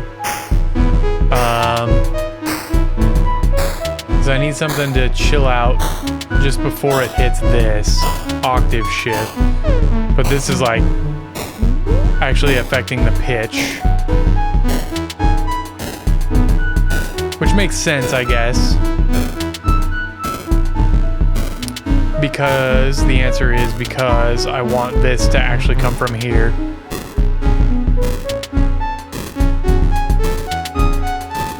And I want that to modulate that. That's a trigger input, yeah. There we go.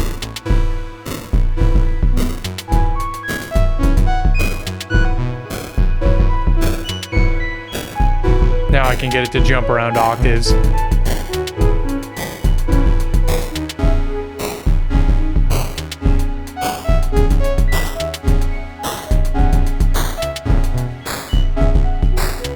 Mess around with grades a little bit.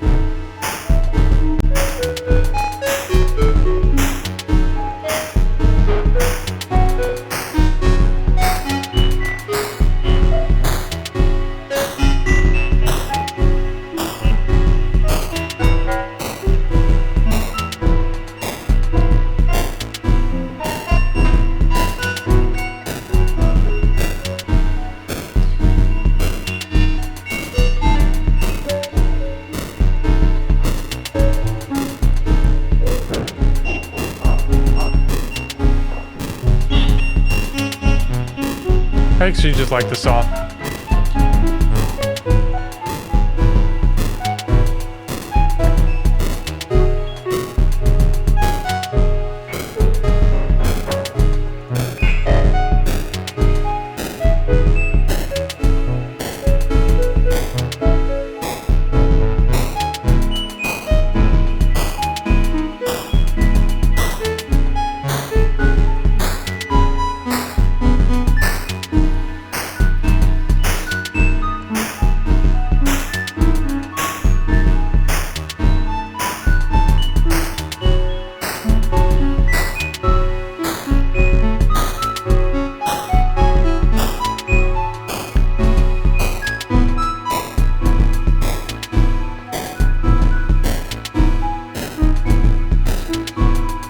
I never did finish up with the, I guess I put tangents on there, so I did get some filtering going on the chords at least. I feel like there's something more I want to do with the chords though.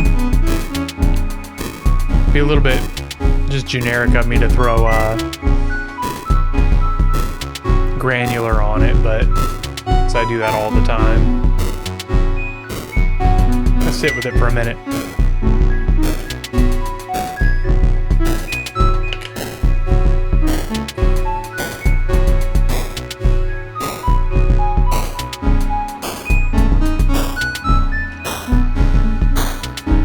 That octave jump is pretty extreme.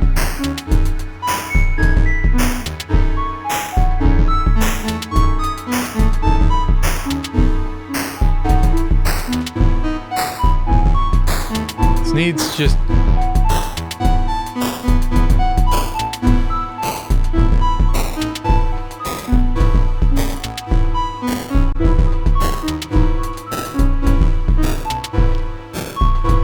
something. I'm not sure what it needs yet, but it needs something. I'm not perfectly sold on it.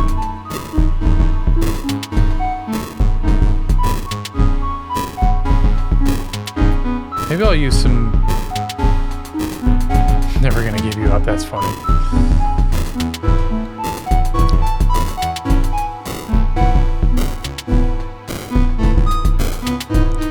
Let's get some chorus going on that. We're going to use this as a send effect. Although I don't know if it actually lets me wet return it. We'll find out. But it doesn't look like it's going to.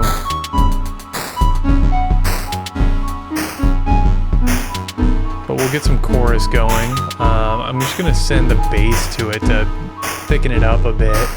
And we'll make this 11, 12.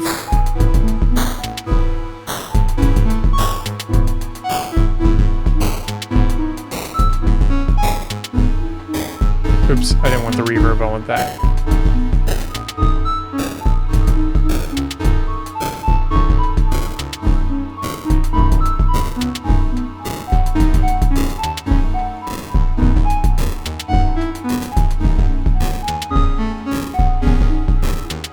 Actually, I want to modulate these, I think.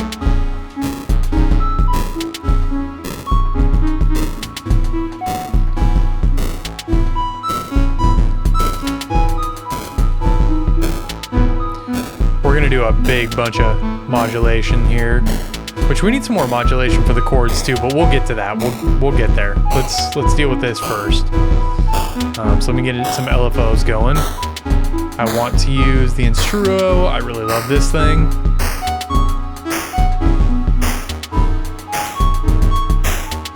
We'll put it over here. It's our modulation source. Let's get on modulation. Let's start just...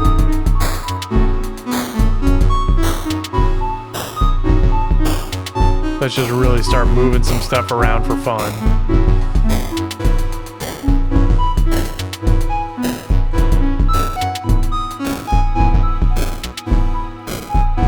We're just gonna patch these to different things on each one. I want everything moving.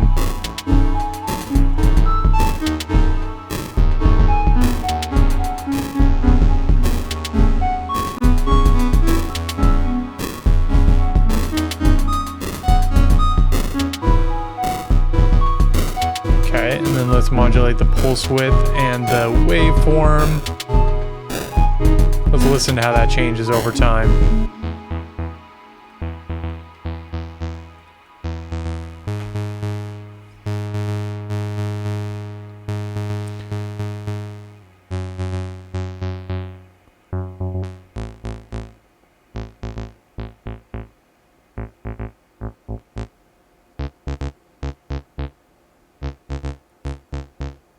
Yeah.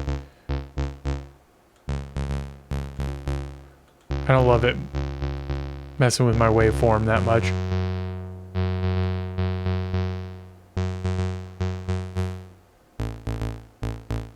Let's make the release real subtle what it does. I definitely still feel like this bass just needs something. Maybe what it needs is a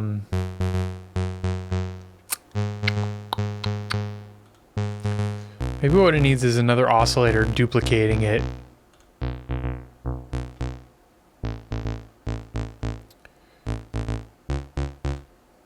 Let's try a cloud generator and see what this does. And we'll just take the poly output again, or not the poly output, but the volt per octave input. And I'm gonna need to do like a mixer here to be able to pull this off, but so let's get a mixer. VCA mix. So my output is coming from this VCA, so we'll take that from the VCA.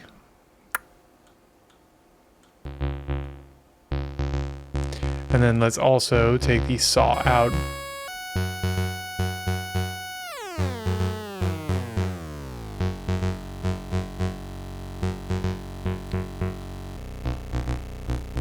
And then we need a VCA on this.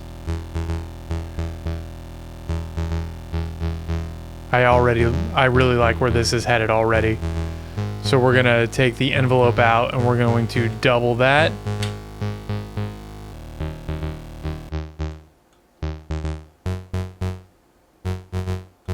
Ooh.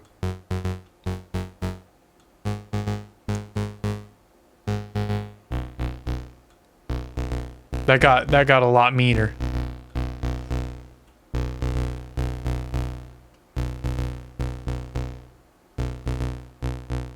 Oh yeah.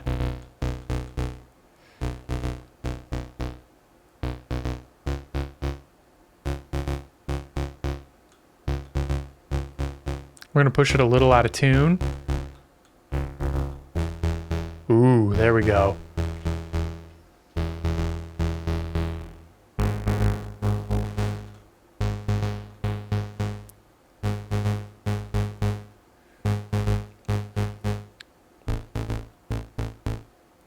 Just kind of really dies when it hits those super low notes, but it's getting better.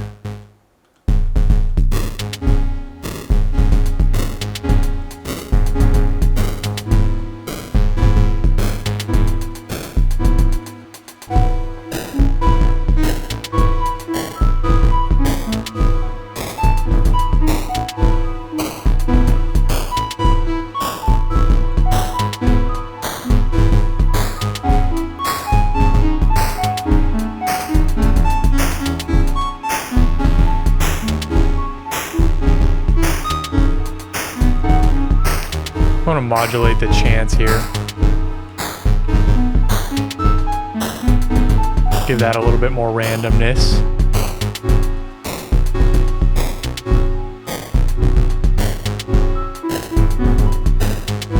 Also, we need some pan modulation going here. We haven't done any of that yet. Ooh.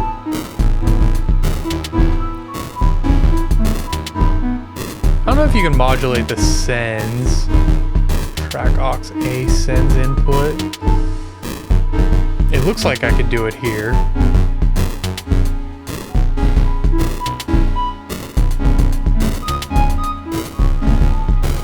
I'm not sure how I would do it without doing all of them. Let's get a modulation source going here. One that I know. We can visualize. What happens if we just... Okay, so that's sending just to number 1, which obviously is not what I want. I want to be able to separate that out into different ones. So that's B. So how do I separate that? How do I tell it I want track 1, track 2? That's a good question that I don't know yet.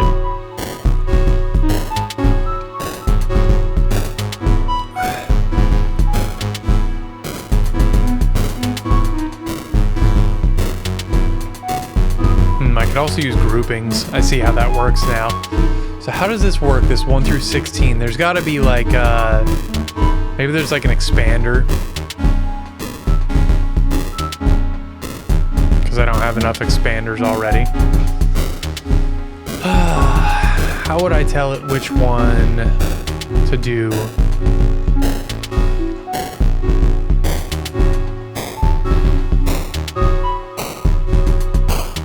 It's obviously right here. How does it work? Maybe like a poly merge?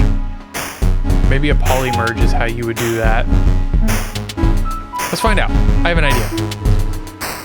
Let's get a poly merge. I have a feeling this is going to work. So if I take the mono outs like 1 and 2 and 3 and 4, and I plug the poly input in, there we go. Yeah, that's how that works. Perfect.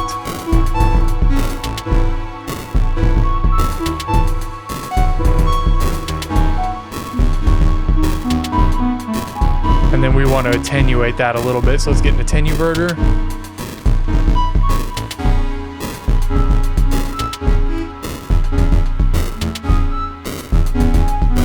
I wonder if the attenuverter can send the poly information. Let's find out. That's an interesting question.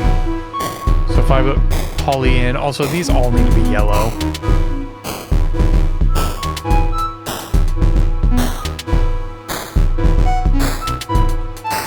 Hopefully this makes sense what I'm doing here. I'm using a poly merge and split to bring that up there. And now if I increase, oh yeah, totally works. So I don't need anything in channel 4. We do want to modulate the snare amount.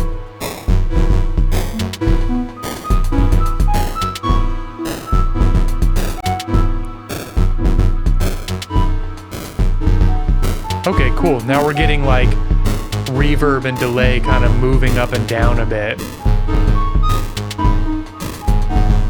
So I'm going to move these over here. These are my modulation sources for my effects rack.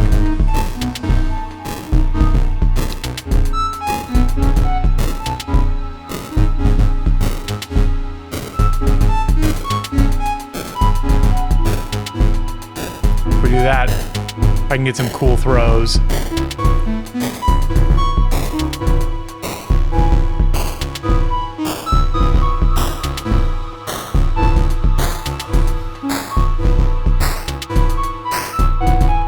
As much as I like this stochastic synth, I might just use it. I might not use it for the CV or for like the voice. I might try bringing the chord in for that. Which a polyrandom's probably the way to go. Let me try and remember where I'm at for that. So that's going into braids.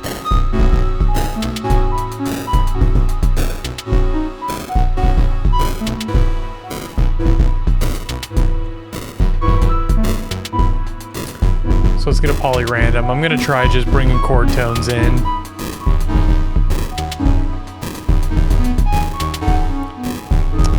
And maybe we use that as the trigger source.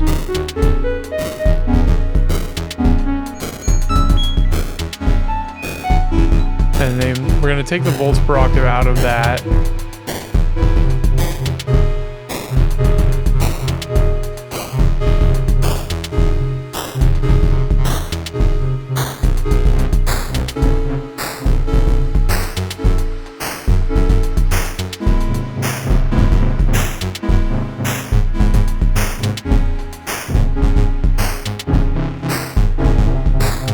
Boy, that's sure not doing what I thought I was gonna do.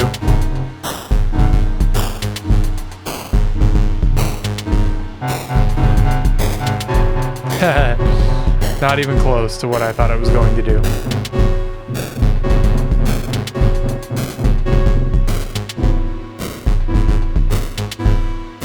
Maybe I want to wire this backwards. Maybe I want to do that there.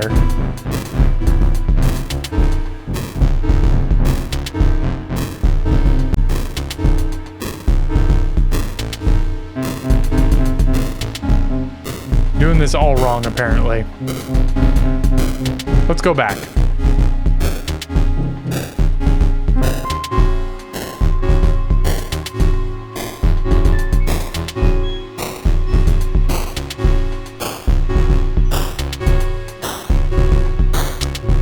What did I do? Okay. Somehow I really screwed something up with this.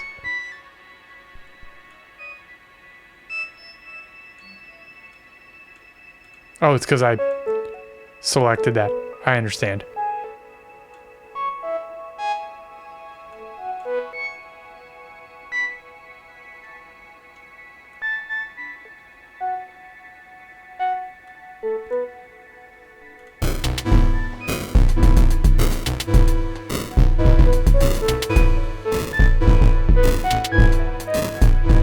I'm not sure that I've like taken this to a better place here.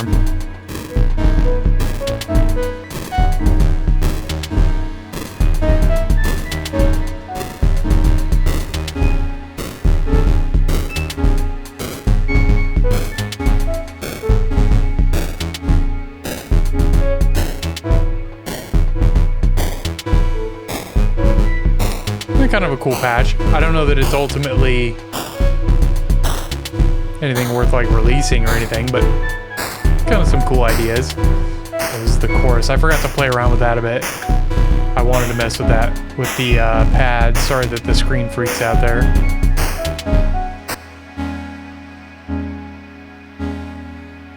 Ooh, I also wanted to add some like crazy modulation, like crazy Moog modulation to this thing, which I guess I could do that out there in Reaper. But let's try and send some chorus to this and see what it does.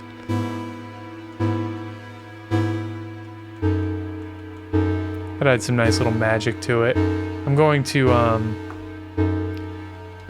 jump into Pro Q here.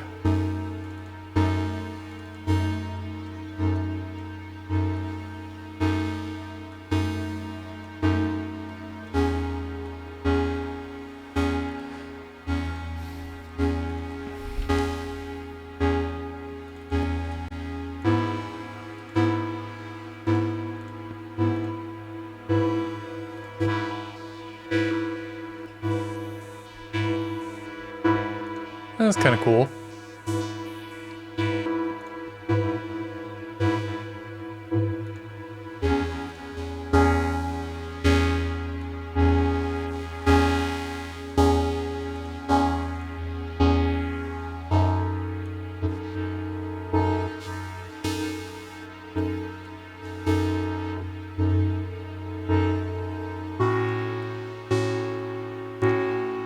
kind of like that with it. It's got some drive to it.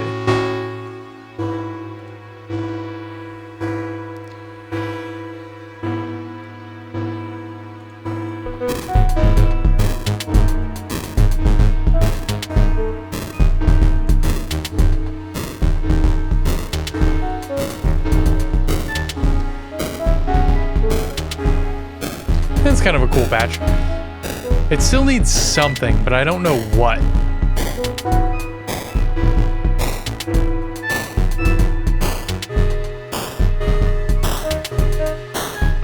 mean, it'd be cool to have some scopes drawing things, but that just seems like wasted processing.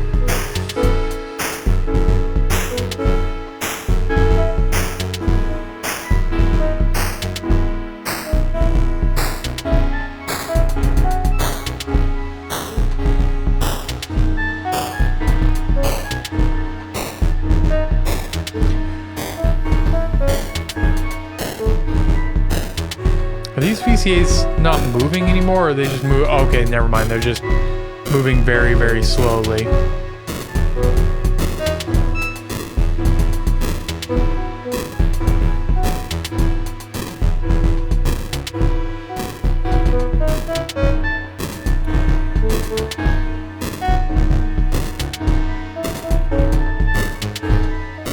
There we go. Open those up a little bit more.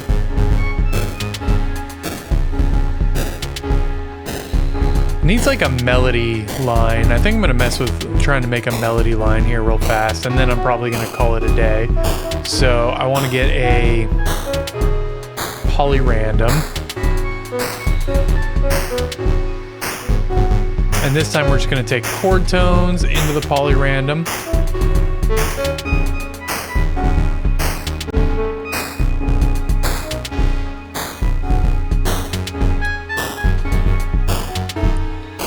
There's our trigger.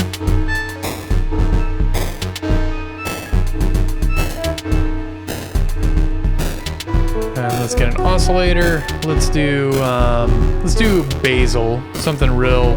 Actually, you know, I want to do like an NES style oscillator. I know I have something real simple in here. That's brands. I want oscillators.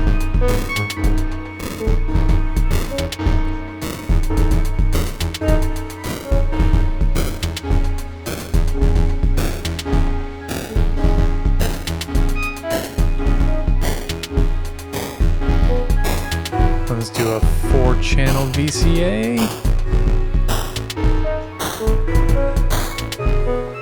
Although this doesn't let me do panning or anything, which I don't love. I wish that this thing let me do a little bit more with it. Well, I guess I can change the control voltage. Or is that just for the volume? We'll find out. I think it's probably so I can throw in ADSRs. I would think. So let's throw the different tones in here. And maybe we'll decide on a way to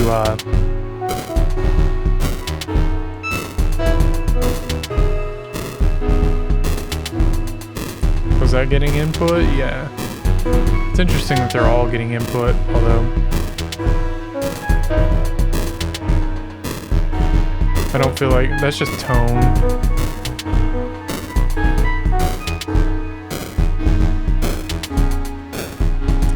Per octave input. Okay, so that seems to be working.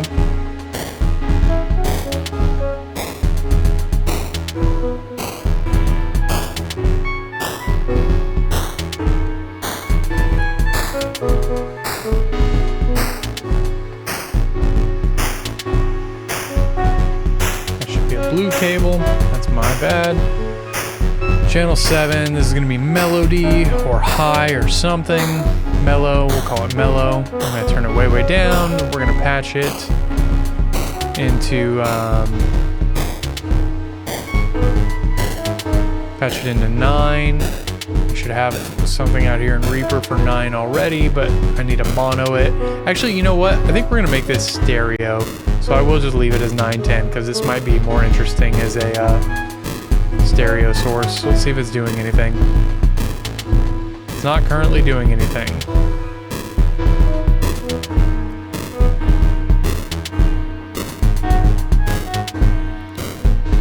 VCAs aren't lighting up, so it's clearly not doing what I thought it would. Because I put it into the CV ends, not into the oscillator ends. Or the volt per octave ends.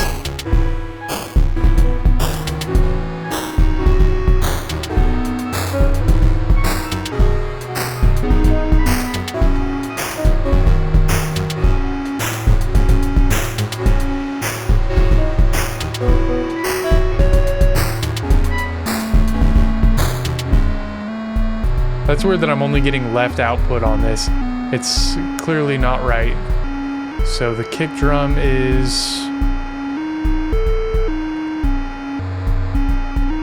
What in the world? Something's patched weird.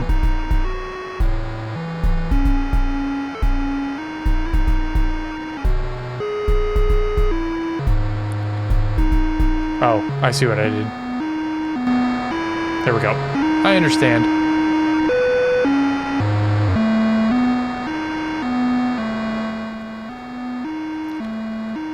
This is going to be a cool sound once we're done messing with it. All right, back into VCV. I wish the screen wouldn't flicker like that with the full screen, but that's all I can do.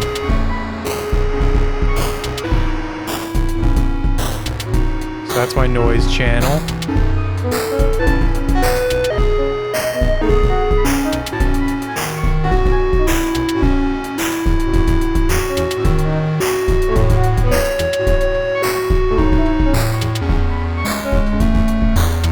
Now we need an envelope.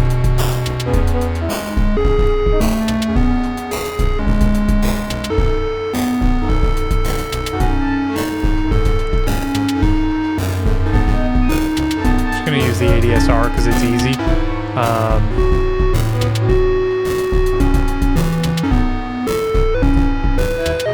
So we want the envelope out to go to all of these. Now the tricky part is I want to do a really weird thing here. We're gonna turn every single note on, every possibility.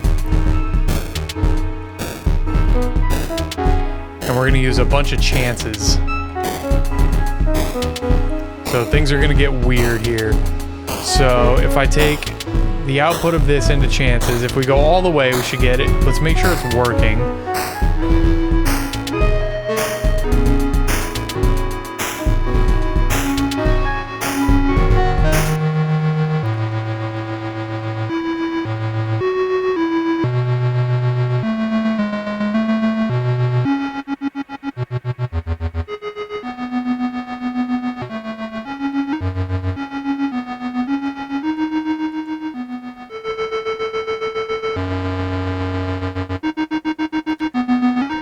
And we'll modulate the release time so that we get a little bit of a variety going on. But what's going to be cool about this, sometimes you get this super tight.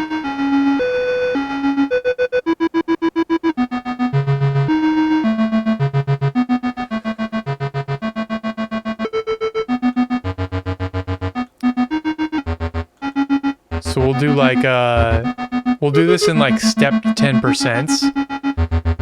Can I just do this 10? Then we'll duplicate that. And we'll make the output of 1 chances. The input of the next. Did I do that wrong? So the output here goes into the input. The output here goes to the gate. There we go. And then we'll set this one to 10%. We'll do the same thing. Output to the in, output to the gate. And we'll set this one to 10% as well. And so now, like, there's a chance that you get all of the notes, but often it's going to be a lot less. Maybe we'll make this like 20. Maybe we'll step it. I think that's kind of cool. So then let's take the mix out and let's start filtering this a bit, which we're going to get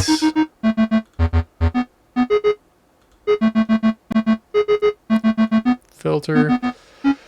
Let's use lateralis. I really like lateralis.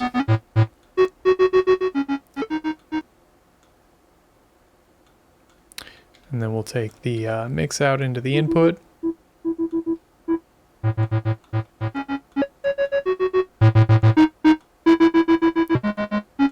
And we'll modulate that cutoff here soon. Let's also get some reverb on this because it'll sound a lot better with some verb and delay going on. So we got the melody. And let's modulate that melody. So that needs to modulate with channel 7.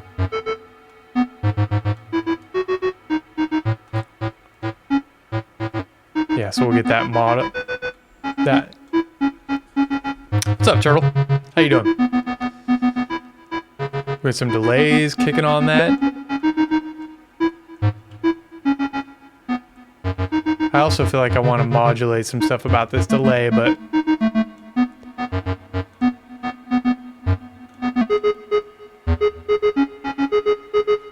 this is becoming a pretty cool melody. Let's mess with the let's get something modulating. I think I could just pull something from Caudal, but it's just getting to be so gross down here. Like, there is... What the hell is this? This is modular synthesis, my friend. So this is my lead tone that I'm working on right now. Basically, it's self-generative music based off of rules and probabilities. So this is where I'm at with everything right now.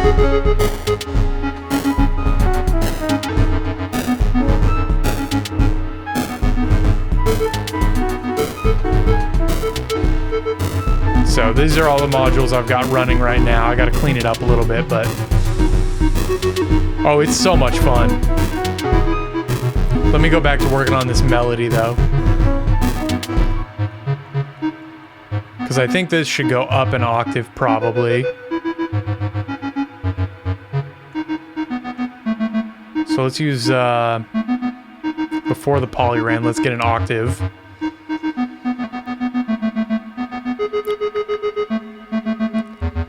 It's not as bad as you might think. Like it looks like a crazy amount of stuff, but like as long as you learn like one little, you know, like one thing at a time, it's really not as bad as it looks. So it's gonna get gross for a moment. Grab the volts per octave in, and then let's get like a modulation source to push this up and down a bit, because I want it to shift octaves. Maybe on like every clock source we'll shift. Maybe like, yeah, like that. That's not gonna do what I want it to do, is it? I feel like this isn't triggering properly anymore. I'm taking all this back. No, it's doing it right.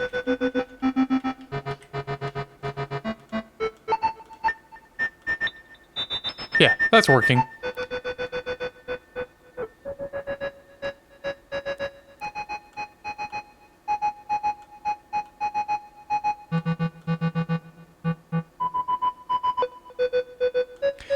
And then I'm also going to do a second version of Lateralis here.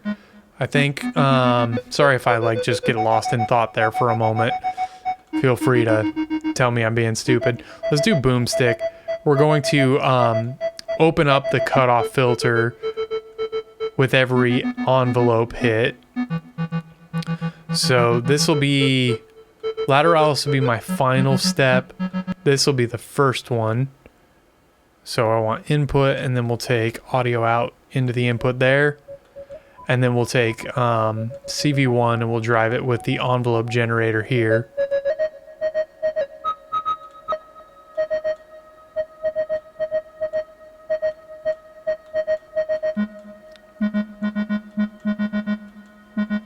Essentially what that's doing is it's whacking open that cutoff filter every time the note hits.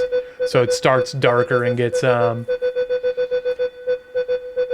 No, I tried to wake you up multiple times, LOL. I tried waking up Sasha so many times today and she just would not wake up. I kind of want this to change notes more often, which I'm only hitting it with the polyrandom.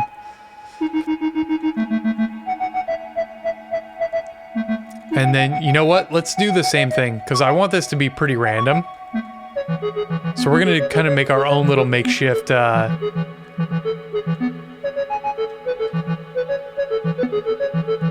little makeshift thing here.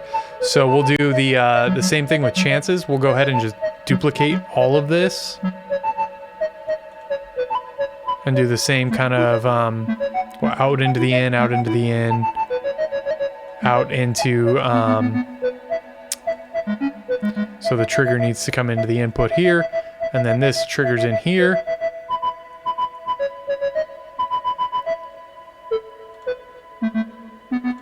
And now we get a little bit more variety as to what's going on. And then the octaver, I'll change that with a ADDSR, or an ADDR sequencer. So we'll randomize this, but we'll set its range to only plus or minus 1 volt. Clock it off of, oops, we'll just clock it 1 step at a time from there. Set it to 8 steps. And send the output into the octaver, and now we should get random octave jumps with every step. I also need to hook it up to the reset on the clock, which should be there. So let's turn the run off, let's reset everything.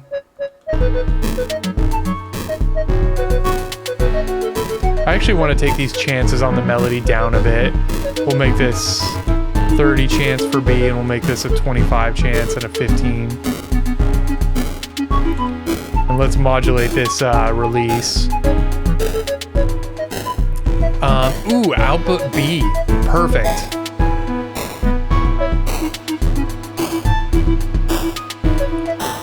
So anytime I get output B,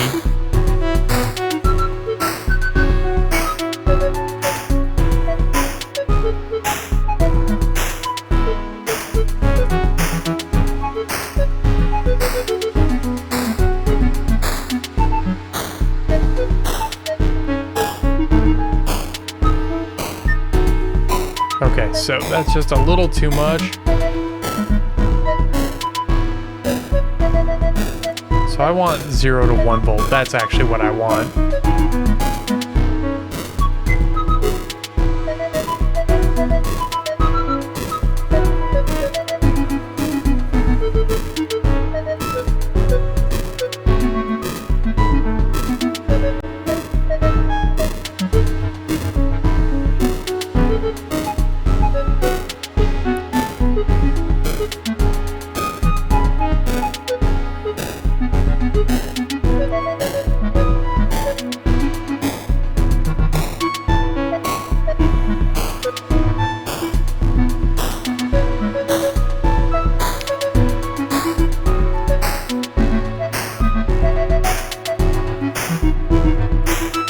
So in theory, you could have something like never happen if all the Bernoulli gates hit the B chance, in theory. Maybe we'll take output B here and have it whack the attack.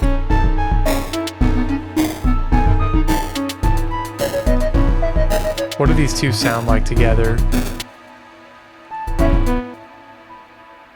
Harp 1 is doing some weird stuff now.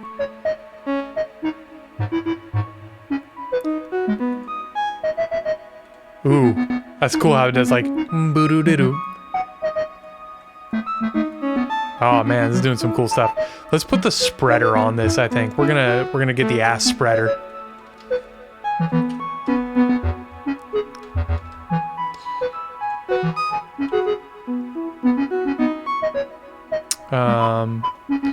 So I actually want to move this to the outputs of those, and then move these to the 24 dB per octave. We're going to give that some stereo width. And then let's give some pan automation to this first arpeggiator. So where is this guy here? Let's just pull that onto the pan and we'll start moving that around. Actually, I'm going to pan both of them around because it's going to be cool if these things are kind of like swirling about each other.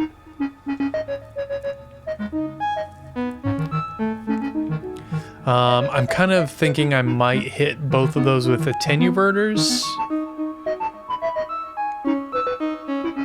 I don't know if I want them to go all the way wide. It's cool. I do want to add some delay throws maybe, so maybe we'll add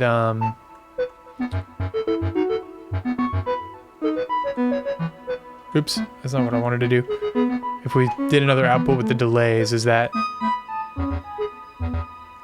Yeah, that's kind of modulating the delay sends a bit. That's cool.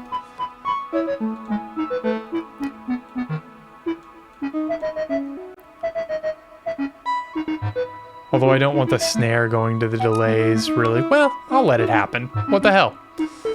What's the worst that happens?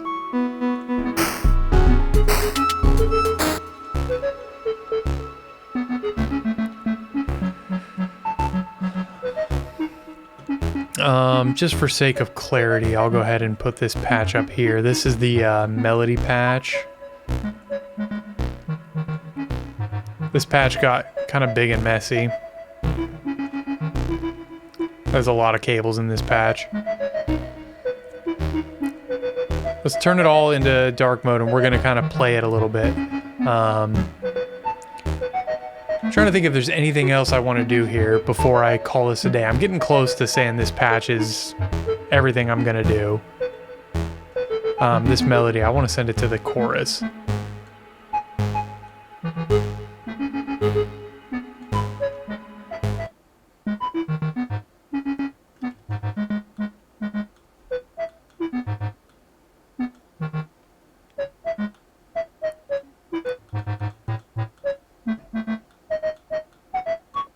Doesn't feel like it's doing as much as I...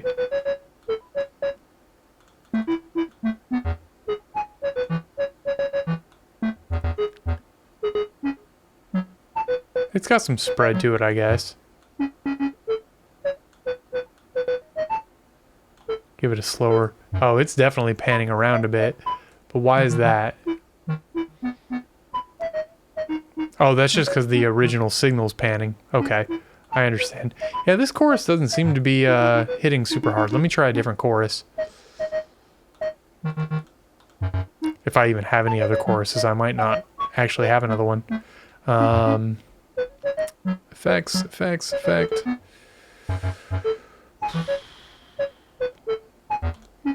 Let's see what this one does. We're just gonna swap the patch.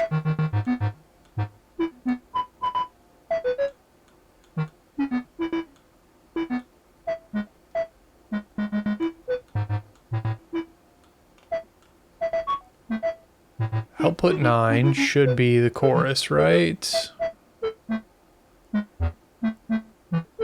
No. The chorus should be... Oh, maybe that's the problem. Because I don't have the chorus channel selected. So let's go back to Joris. Oh yeah, that's actually really cool.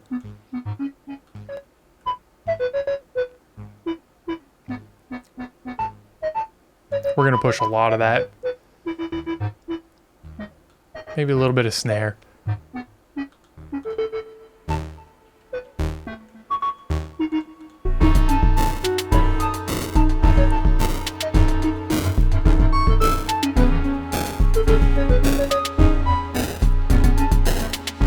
Kind of vibe on this for a minute.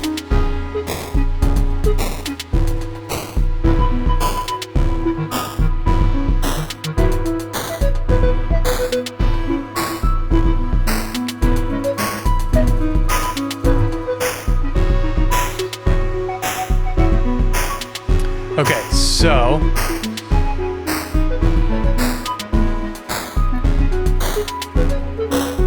I think we're going to start with the pad. I'm going to do something here. I'm going to pull a bunch of stuff out. This is the melody.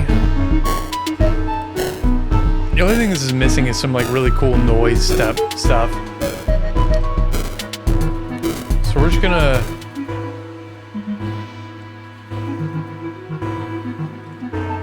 Ooh, okay, that's a bummer that works that way. Well, that kind of kills a lot of my plan for working in the DAW, actually. That changes some things. Because now I have to do this in here a little bit more.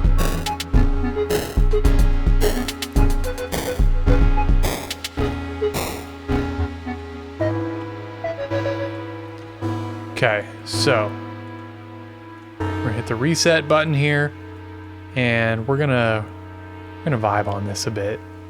So I'm gonna go ahead and pull this down as well. So we got nothing going on, and we're gonna start with. I'm actually going to. Do I have? Let me get into brighter room here. Room brightness up. Where is? So that's. So I've got that modulating, but I'd like to be able to start messing with it. So let's do. This is where I may start getting into trouble. We'll find out. We're going to go to MIDI and MIDI mapper. So let's turn on my MIDI keyboard, which seems to be working. Cool. So we'll map this. We're going to map this knob. How do I pick what I want to map it to? MIDI out. Well, I know how to use the VCV one. So we want MIDI CC to CV. Yes. No, that's not the module I want. I want MIDI map. So we want to map that to cutoff. We want to map that to cutoff. And now I can play this. Cool. Okay, so now we can do a little bit of play with that. So we're going to start with that way down. And we're going to hit the run button. And let's dark mode this bad boy. And let's start doing some fun.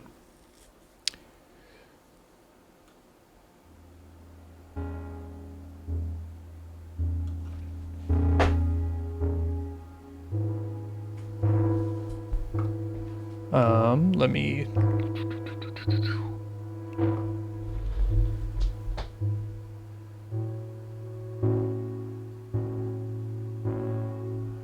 We're going to turn this whole bad boy up a little bit too, just because.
It's weird that the bass isn't keying correctly.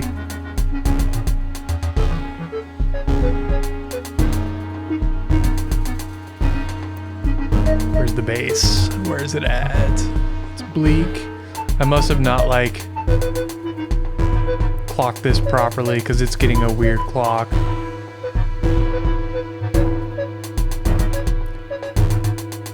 No, that's right. So it's the VCAs that are doing something weird. They're not opening correctly. The gate is supposed to be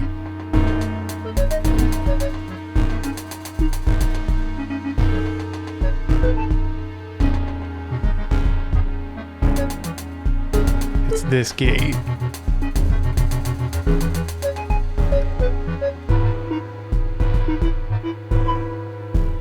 There we go.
very cool.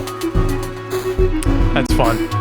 I need to like rig up a whole like keyboard thing to this so I can play all of the different synths. Because I could, now that I think about it, I could probably come in here and like I could click on like mapping for one of these faders.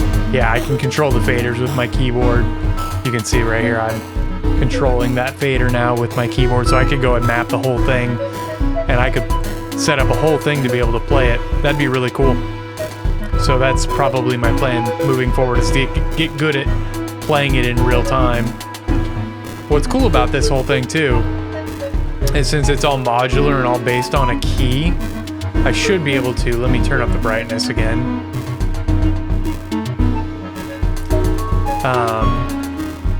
I can come in here and I could hit the reset, and we could just change the scale here. We could change it to, like we're in A Lydian, but I could change it to like F sharp Dorian and do the same here. We'll change this to F sharp Dorian. Now if I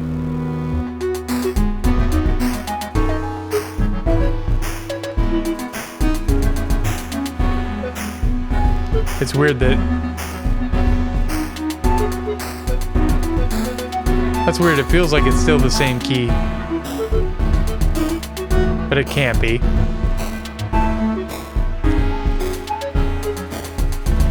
No, it's definitely not. It's doing different things. But you could do all kinds of weird stuff.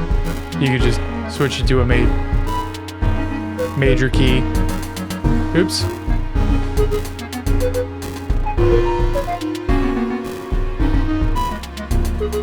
Yeah, that does weird stuff because it messes with your expectations so much. Going back to A Lydian. I like the A Lydian vibe. Alright. So we're starting to get a feel for what kind of stuff we can pull off here.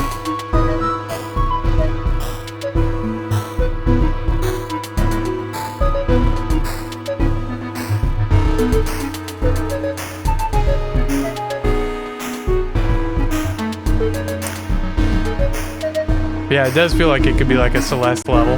Make the whole thing faster.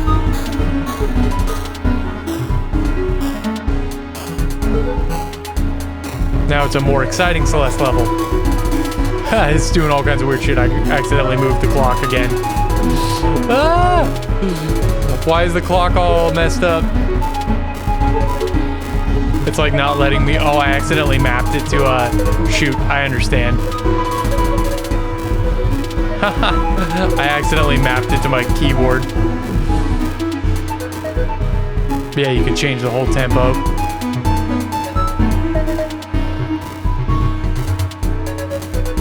That's actually even better. Okay, I gotta start wrapping this up. I'm just starting to geek out now, but I think we made a decent amount of progress here. This is kind of a cool little deal.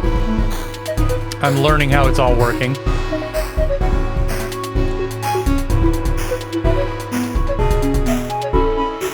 I think I understand it all.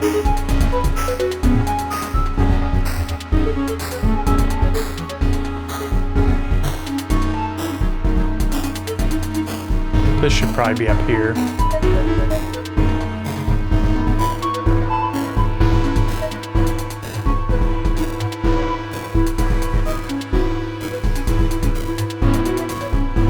I could also make the chord changes a little bit more expressive by adding some more chances to it, but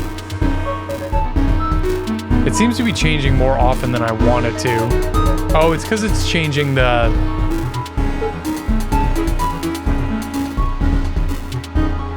I'm actually starting to think I only want that to change.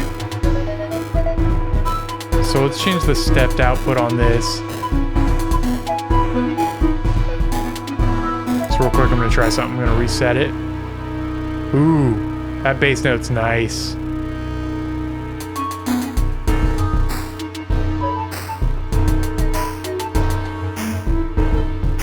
I didn't like how often it was changing chords there. I think I only wanted to...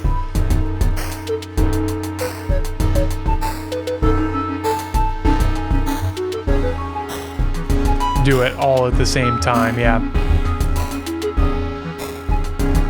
Which could maybe be... No, that's perfect.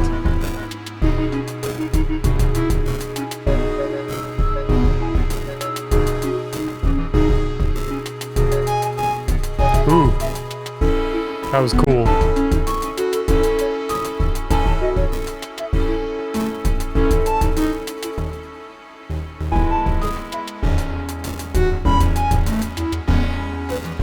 The only thing it needs is just like a running bass. I'm gonna add that real quick before I call it a day. Like it needs a running bass that's just doing just the bass note. So we're gonna do another last thing. I swear, last thing.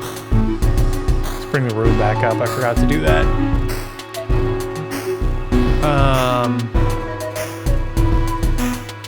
I want something like really, really growly. I don't think I want to do bleak again.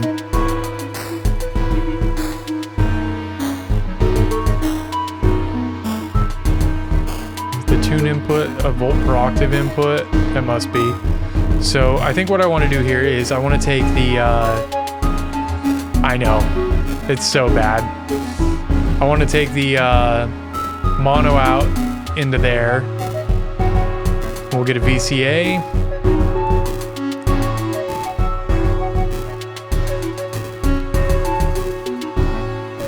Saw wave in, and I think I'm out of channels, unfortunately, but I can use the mixer for the rest of the bass stuff.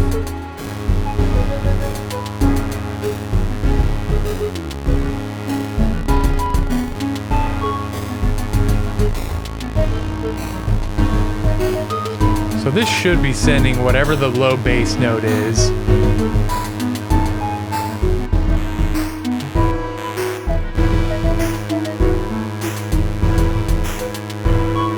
Okay, and then we're gonna get an ADSR. That's not what I wanted. I want an ADSR.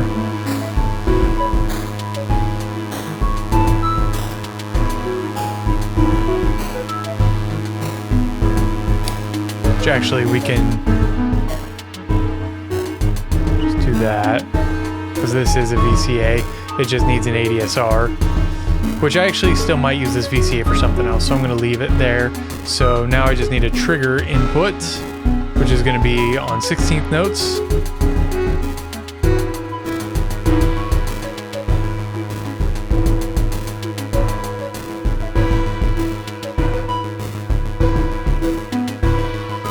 Let me solo this out.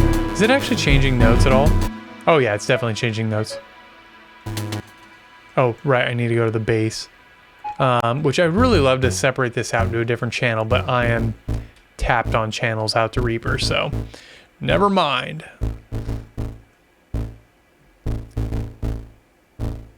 I'm gonna try a different oscillator. I'm not loving this one.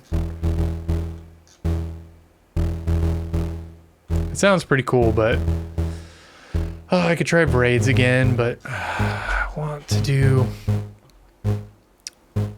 let's do Vesic.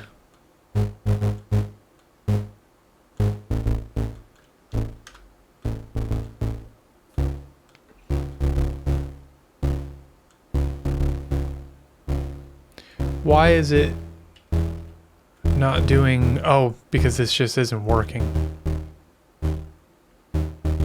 Left output needs to go over to this mixer.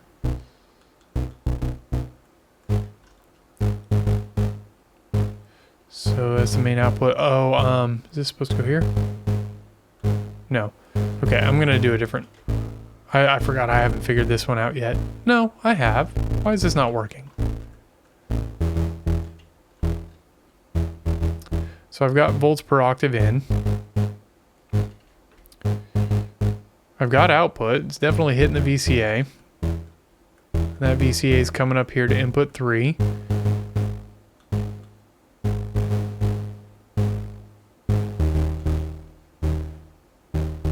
But the mix out is just not sending it up to... Oh! No, I've got it soloed. It should be there. Why, you no work.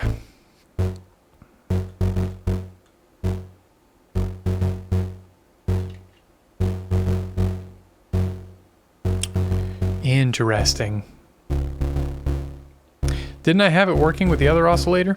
Let's just step back a bunch.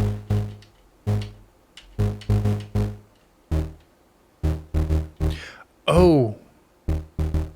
Wait. No, this is still sending, right? So I got mono out. That's sending.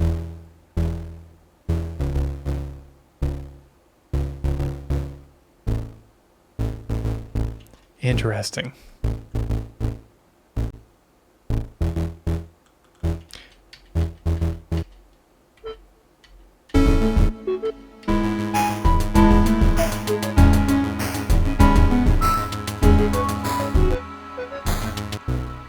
I must... Oh, I understand. Can you call me Koji Kondo? Is that what this sounds like to you? I figured it out. I figured out what my problem is. The problem is I'm going into the wrong input. I need the bass, which is right here. So there's my VCA mix for the bass. There we go. I figured it out.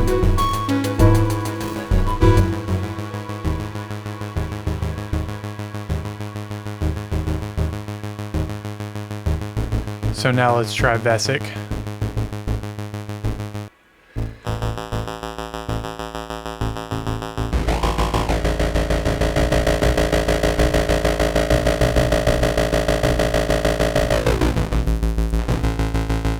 Ooh. I think I actually want to take the polyrandom out. And actually, you know what? Maybe this is kind of a boring thing, but maybe what I want to do is take all those notes out and just play the first, the third, and the fifth of that. And let's grab whatever this polyrandom is. Whatever you're doing, let's send that down to the volts per octave in here.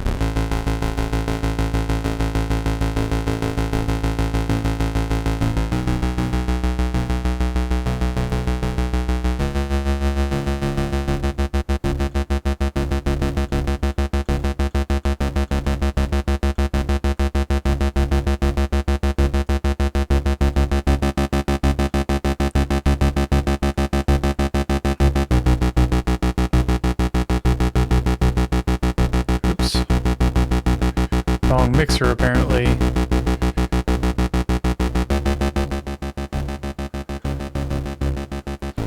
Okay, so then I want to add in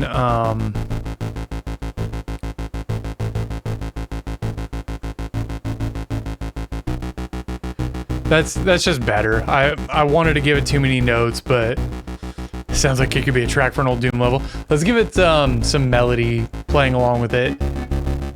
So I have some context here.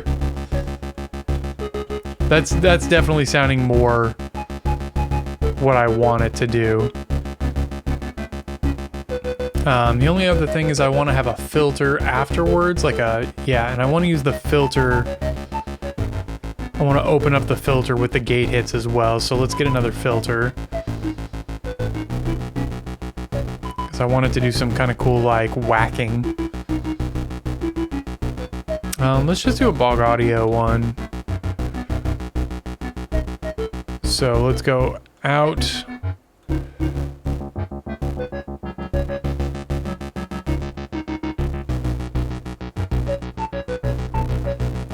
So we're gonna bring it back here, and we'll use the envelope output to whack that open.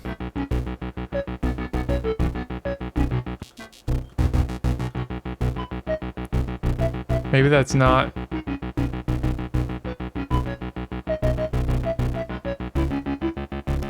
Maybe that filter's not going to work that way. Let's try a different one. Let's try the stable. So there's my input, there's my output, cutoff. That's what I want. Man, I just can't get away from the volt stuff. It's so good.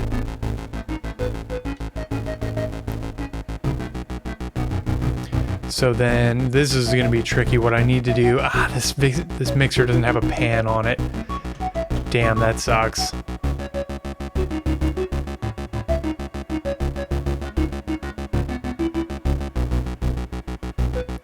So I'm just sending the mix out. I don't think I have a good way of like adding any panning to that one because I kind of want that running baseline to pan. But at the very least, what I can do is add an opening and closing filter over the whole thing. So let's grab just like the VCV filter because it's not so bad. Just grab that. And then we'll send the output of there to there. We'll send the output of here to here.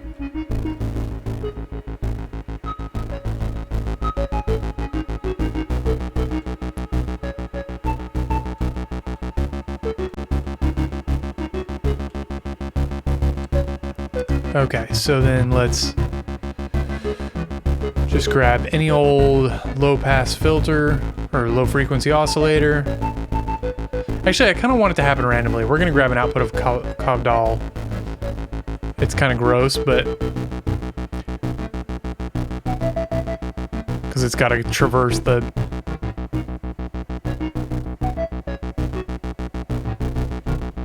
yeah, that's kind of what I want. And then maybe, is there anything else I want this to have? No, let's hear how it sounds with everything. I think this solid bass line is going to add a lot to it now.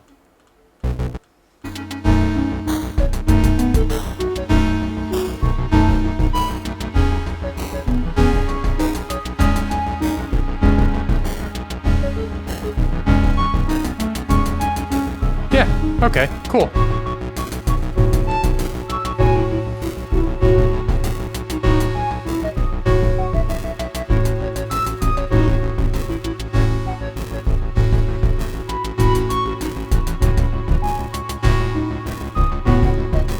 Weird that it doesn't seem to be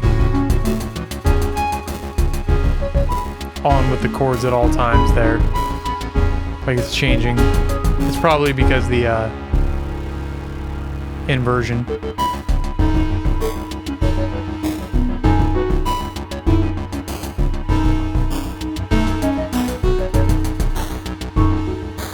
Okay, I really got to call this. I've got an early day at work tomorrow, so this has got to be it for tonight. Let me, this new bass, I'm going to move it up here. It's not the greatest for cabling, but it's really weird that it's doing that. But it was a good learning experience. I think figured out a bit more. But yeah, I'm going to go ahead and get out of here. So take it easy, Turtle. Good to see you. I'll be, this is like my new super obsession, so I'll probably be here doing this shit all of the time. I'm gonna be having lots and lots of fun with modular. So, all right, I will see you guys later. Peace.